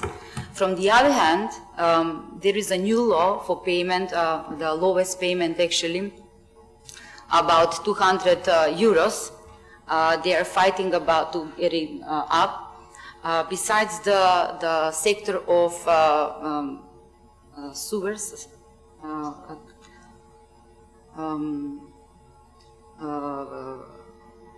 фабриките за производство на текстил, как се вика тие? Textile workers, yeah, thank you. In the level of the textile workers are also the workers from the culture. So, can you imagine that? Let's be aware, this is the problem, that this is the first we have to solve. Then we have to find a space where we are going to model it, and we will approve our cultural movement. So theoretically, where to find those professionals in the institutions? You can find them there in the institution they are failing. No, somewhere in the air. So thank you.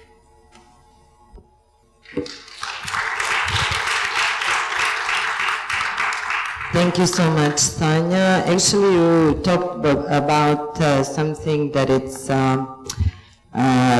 specific, and this is the from our side, coming from the independent sector, it's proactiveness and awakening of the cultural workers as part of the public institutions, which is an act or action tries through your intervention to wake up this kind of sleep space of public institutions, which became only state institutions. They didn't represent the public sphere, or they didn't develop a discursive, let's say, space. But what you are trying to do also by questioning your position, your rights, and also working and addressing certain issues also, as I know, content-wise in the institution, I believe that something else in the realm of the public institution, as we know it here, in this context specifically,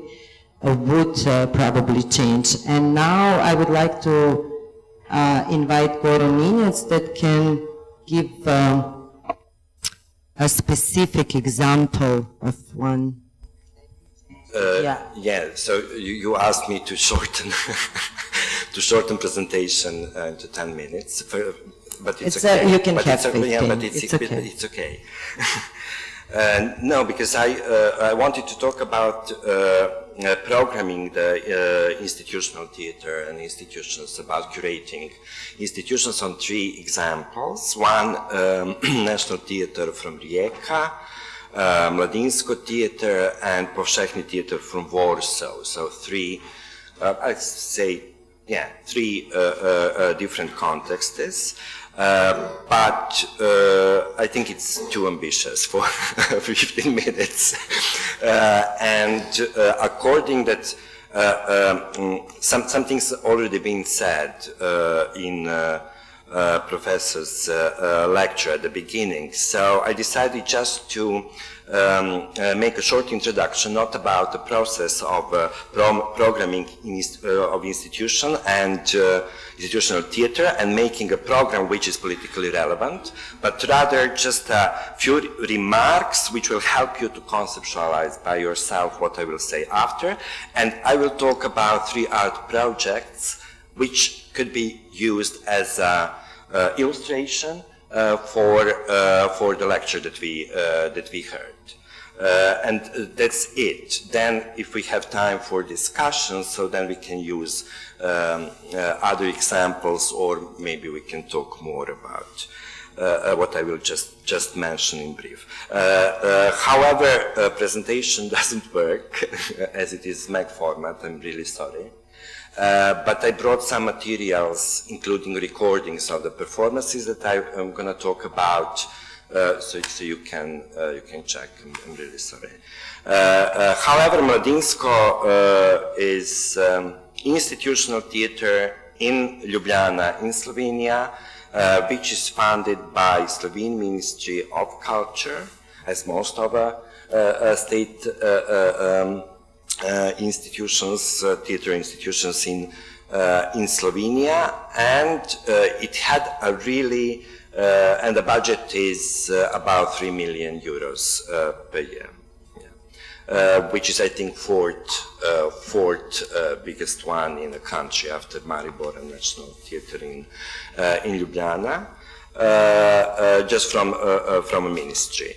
However, Mladinsko had a really specific position in the history of theater of Yugoslavia, as it always being a sort of experimental stage, and which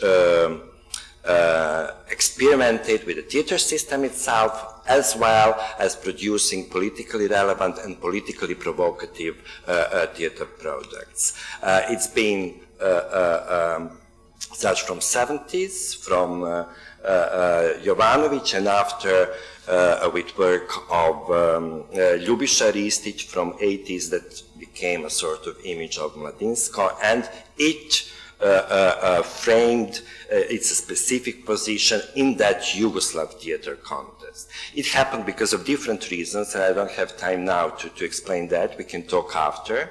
It was founded as a theater for children, which means that it was a bit periphery. It had a bit periphery position. Censorship wasn't that strong because it wasn't a national stage. It wasn't the main theater in a city, etc. So something like that was possible, and it had.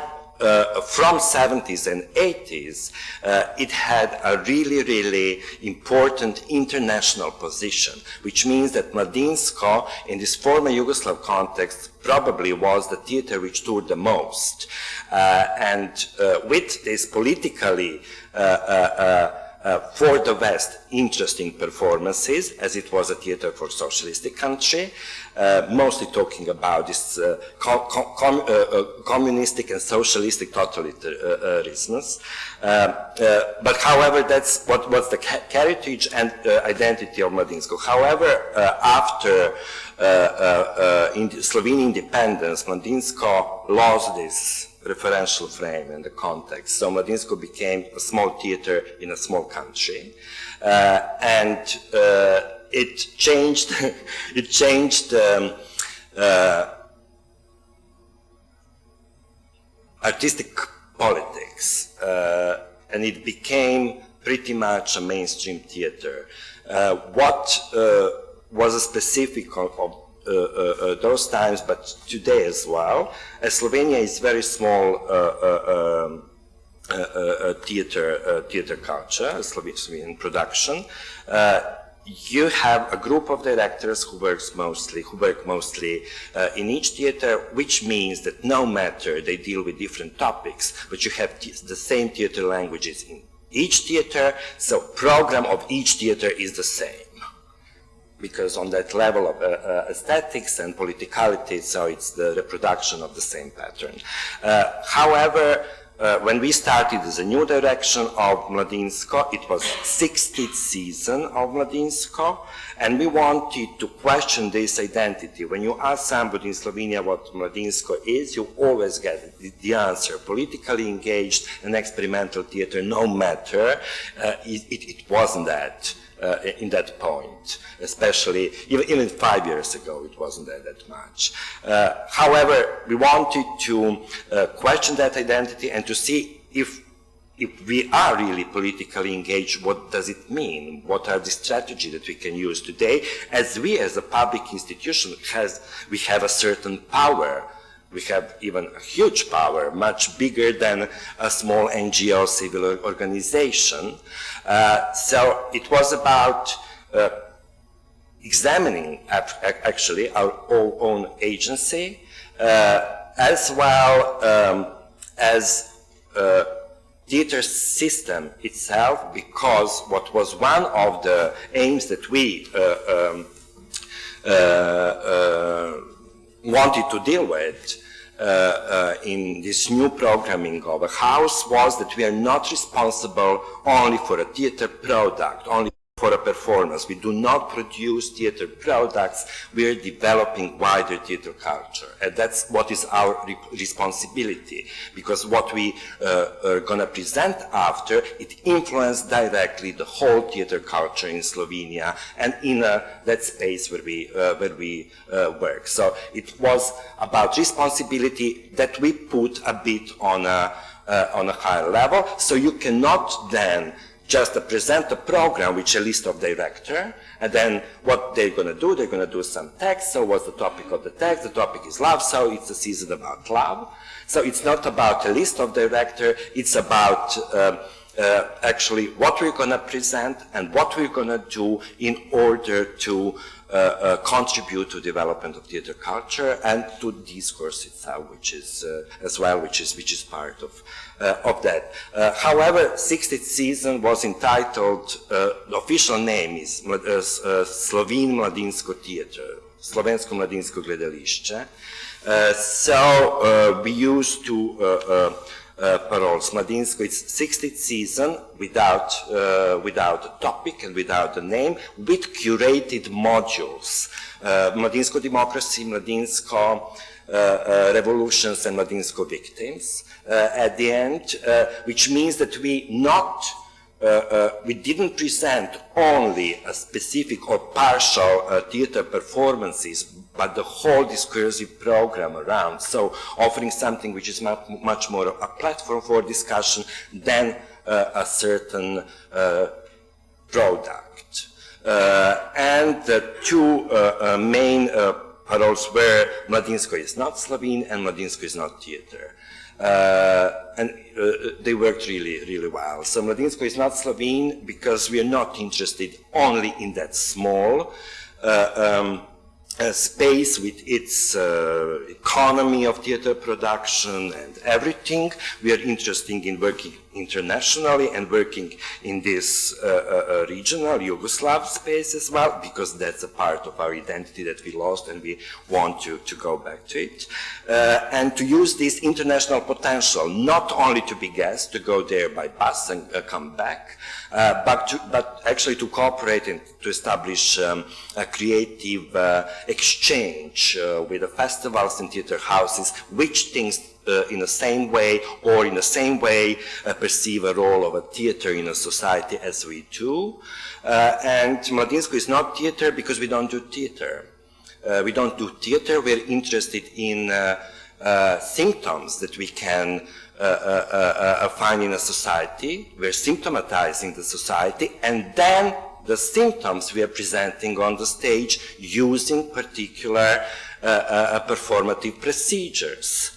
And in the same time, we do not deal with a theater product or theater performance, as a space for a performance is much wider. It's society itself. It's not a stage that we have in a house. It's a society where we perform all the time certain politics, identities, ideologies, etc. So that was the concept. And it wasn't that easy to do that. However, we started the season with a project which is called the Ristić Complex. Oliver Frljić directed Ristić Complex. I was a dramaturg, Rok Weber was the dramaturgical team who did the research. We started intentionally with Ristić Complex because it's the 60th season. Ljubiša Ristić, one of the most important directors from the past of Mladinsko, one of the most important directors of Yugoslav history of Yugoslav theater, and one of the symbols of destruction of Yugoslavia. So it was, Ristić Complex was first. We started it as a research project with researchers, dramaturgs, researchers from Ljubljana, Zagreb, and Belgrade, and it was meant to be a co-production, as we wanted to, on that level of co-production, re-establish this Yugoslav cultural space, which means project was initiated by Mladinsko Theater. First co-producer was National Theater Rijeka, then Bite Festival in Belgrade and Mod Festival in Skopje. On that organizational level, we decided the the opening will be on Bite Festival in Belgrade, as Belgrade was the center of power in that, political power in that space. So it was a sort of game with this Ristić concept of KPGT, theater as a federal organization resembling the organization of Yugoslavia and promoting this Yugoslav idea, transnational idea of Yugoslavia had. It wasn't that much about Ljubiša Ristić himself. Ljubiša Ristić is maybe the only person who really got illustrated in Serbian culture unofficially. but it was much more about our cultural heritage. So we started from Black Wave and from one film, Plastic Jesus, that you all know. Black Wave is the only art movement which was officially forbidden in Yugoslavia in 1973. It was a movement in Yugoslav cinematography because it did criticize the society and this develops socialism and equality in Tito's Yugoslavia. However, in that film, when this film was censored and forbidden, but when it appeared, there was one scene missing. The scene that was missing in a film was a scene of Ljubiša Ristić's wedding. It was literally cut off the film tape because Ljubiša's father was a highly positioned officer in Yugoslav Secret Service, and at that wedding there was sitting Ljubiša, his father, and all the officers from the Secret Service. So that's why basically it was cut. So the basic dramaturgical structure for the performance was to fulfill this hole in memory. So we are actually repeating all the time a ritual, which is wedding, which is that wedding, and filling it with additional symbols and references from Yugoslav cultural heritage, music from Macavean movies, etc., etc. And when we started with rehearsing in June, 2-3 years ago, after this research project was completed, which was really interesting, as it was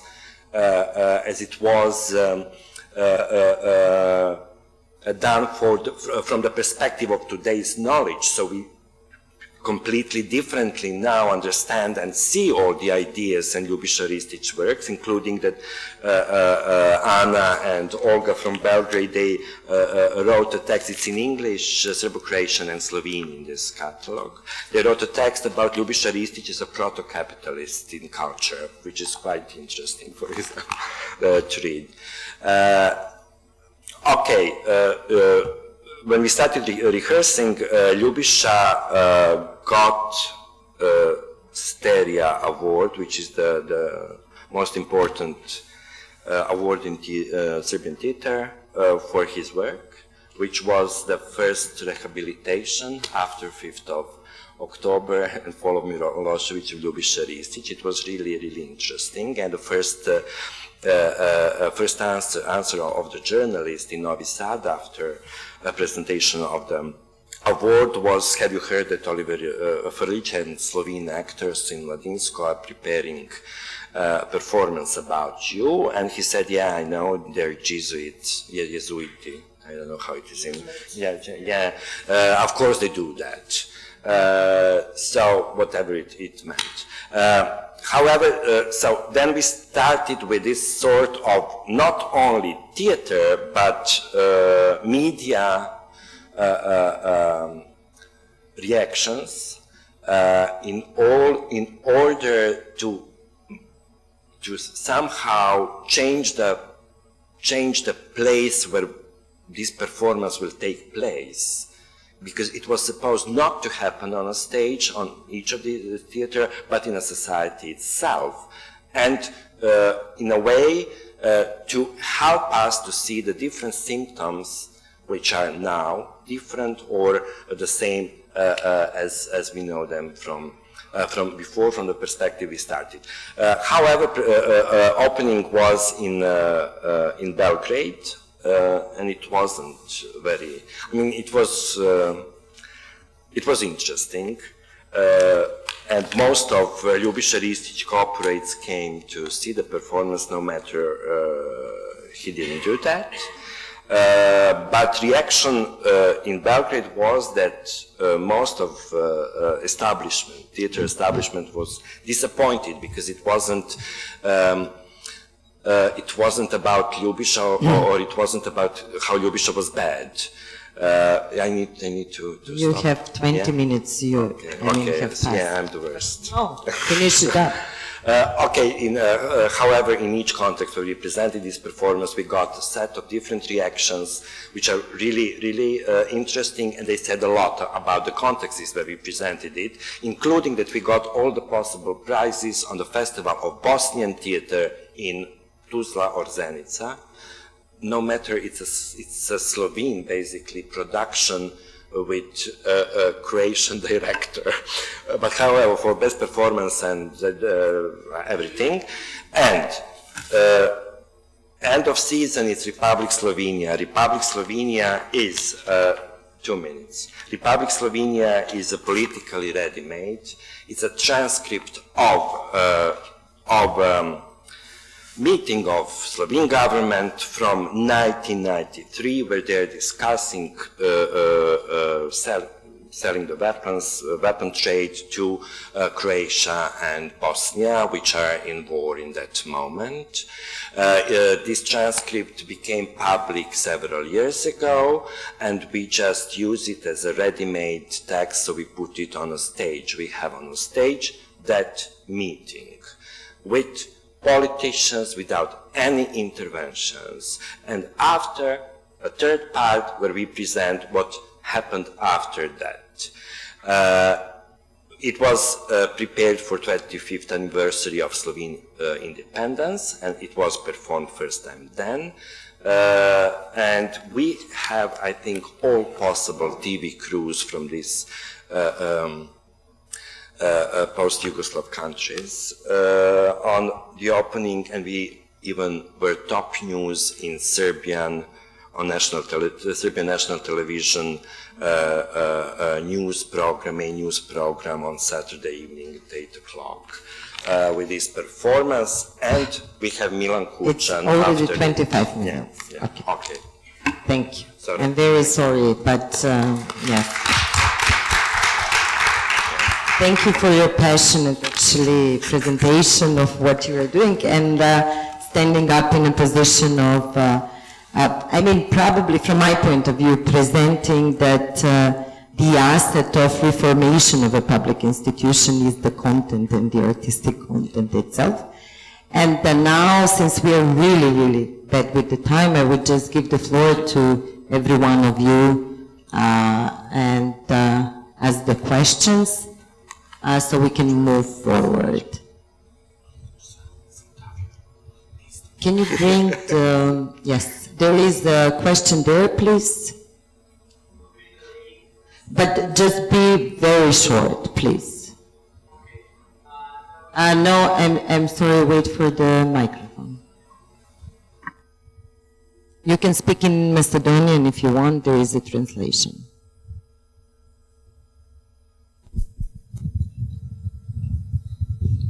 Okay, this I would like to refer also to the professor from yesterday. Unfortunately, you told me that I can reach him yesterday, but I was looking for him, the professor from Switzerland, if he is here, and maybe he can answer. He is professor and not from Switzerland. He was here, and also yesterday he stayed until unfortunately. Okay.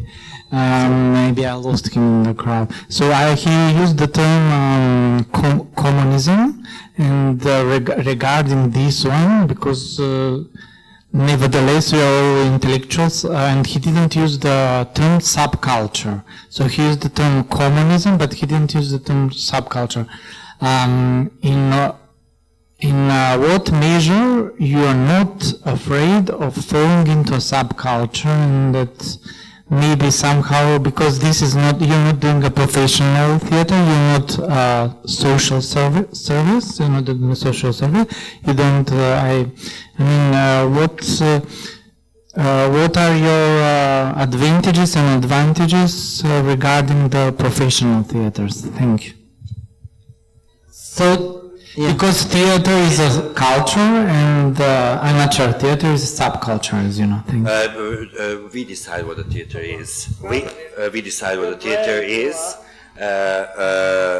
We people who do the theater.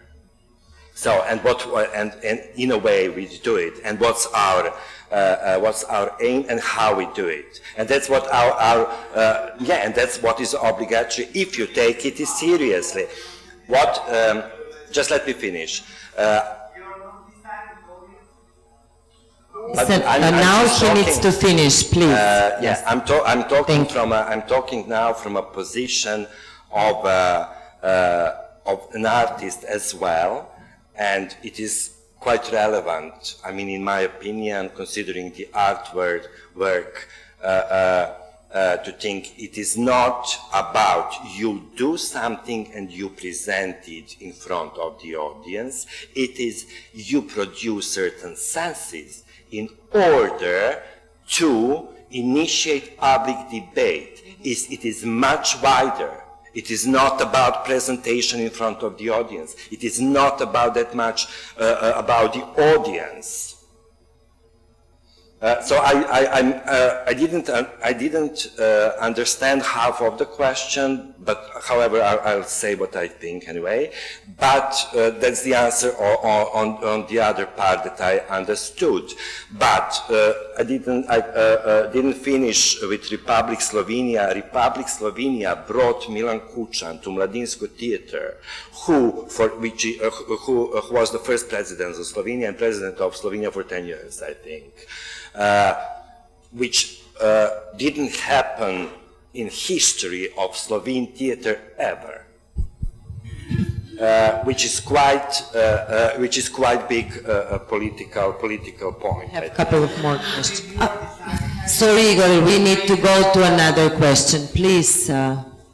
Yes, I have a different kind of question, and I'm a bit sorry that Marijana had to leave, because I thought the combination of Sanja, your talk, and Marijana was an interesting one, where I heard Marijana talking about islands within the public sphere that needed to grow and connect. Whilst I was immediately thinking, hearing your story, isn't there also a need for dialogue between those that actually work also in the institutions that share similar thoughts in many ways of contesting the mainstream political spheres, and shouldn't we much more think in, instead of islands, in connecting across those different spheres? I believe that we are more different planets than islands, because we cannot get connected if we don't sit down. Our goals are completely different. Our problems are completely different. So probably we need to sit down and find what is actually connecting us. From this point of view, a lot. But from that point of view, maybe not so much. Because we are just trying to survive in the field that is quite in between a professional and existential. So maybe this is a kind of a good moment to get connected, and with you too as well. So we can do maybe a project that we can go through together. But still, from this point of view, I still believe that we are different planets. Okay. Sorry? Probably can be reached, and this is the breached. Yes, should be breached, and I don't think it's a question about the breaching. I think it. Yeah, if I might say, it's very difficult to combine, and really it will be more interesting to compare what Marijana said with what you were saying, because this is two platforms, civil society as a platform for dialogue, and you show that even public theater can be a public for a very important cultural, social, political dialogue. While here, it's a syndicate, it's a trade union issue, it's a position of professional. So it's completely different issue. So yes, there are parallel things. One is that cultural professionals are raising general issues. The second is that cultural professionals also have to defend their there are syndical issues, and these are parallel things. I have to say that just one thing concerning the rights in the one and the second sector. I think that there are issues that relates us in the questions of work and the questions of labor as well. But also there are many other issues that relates us, you know. The thing is about, okay, I will stop, Rob.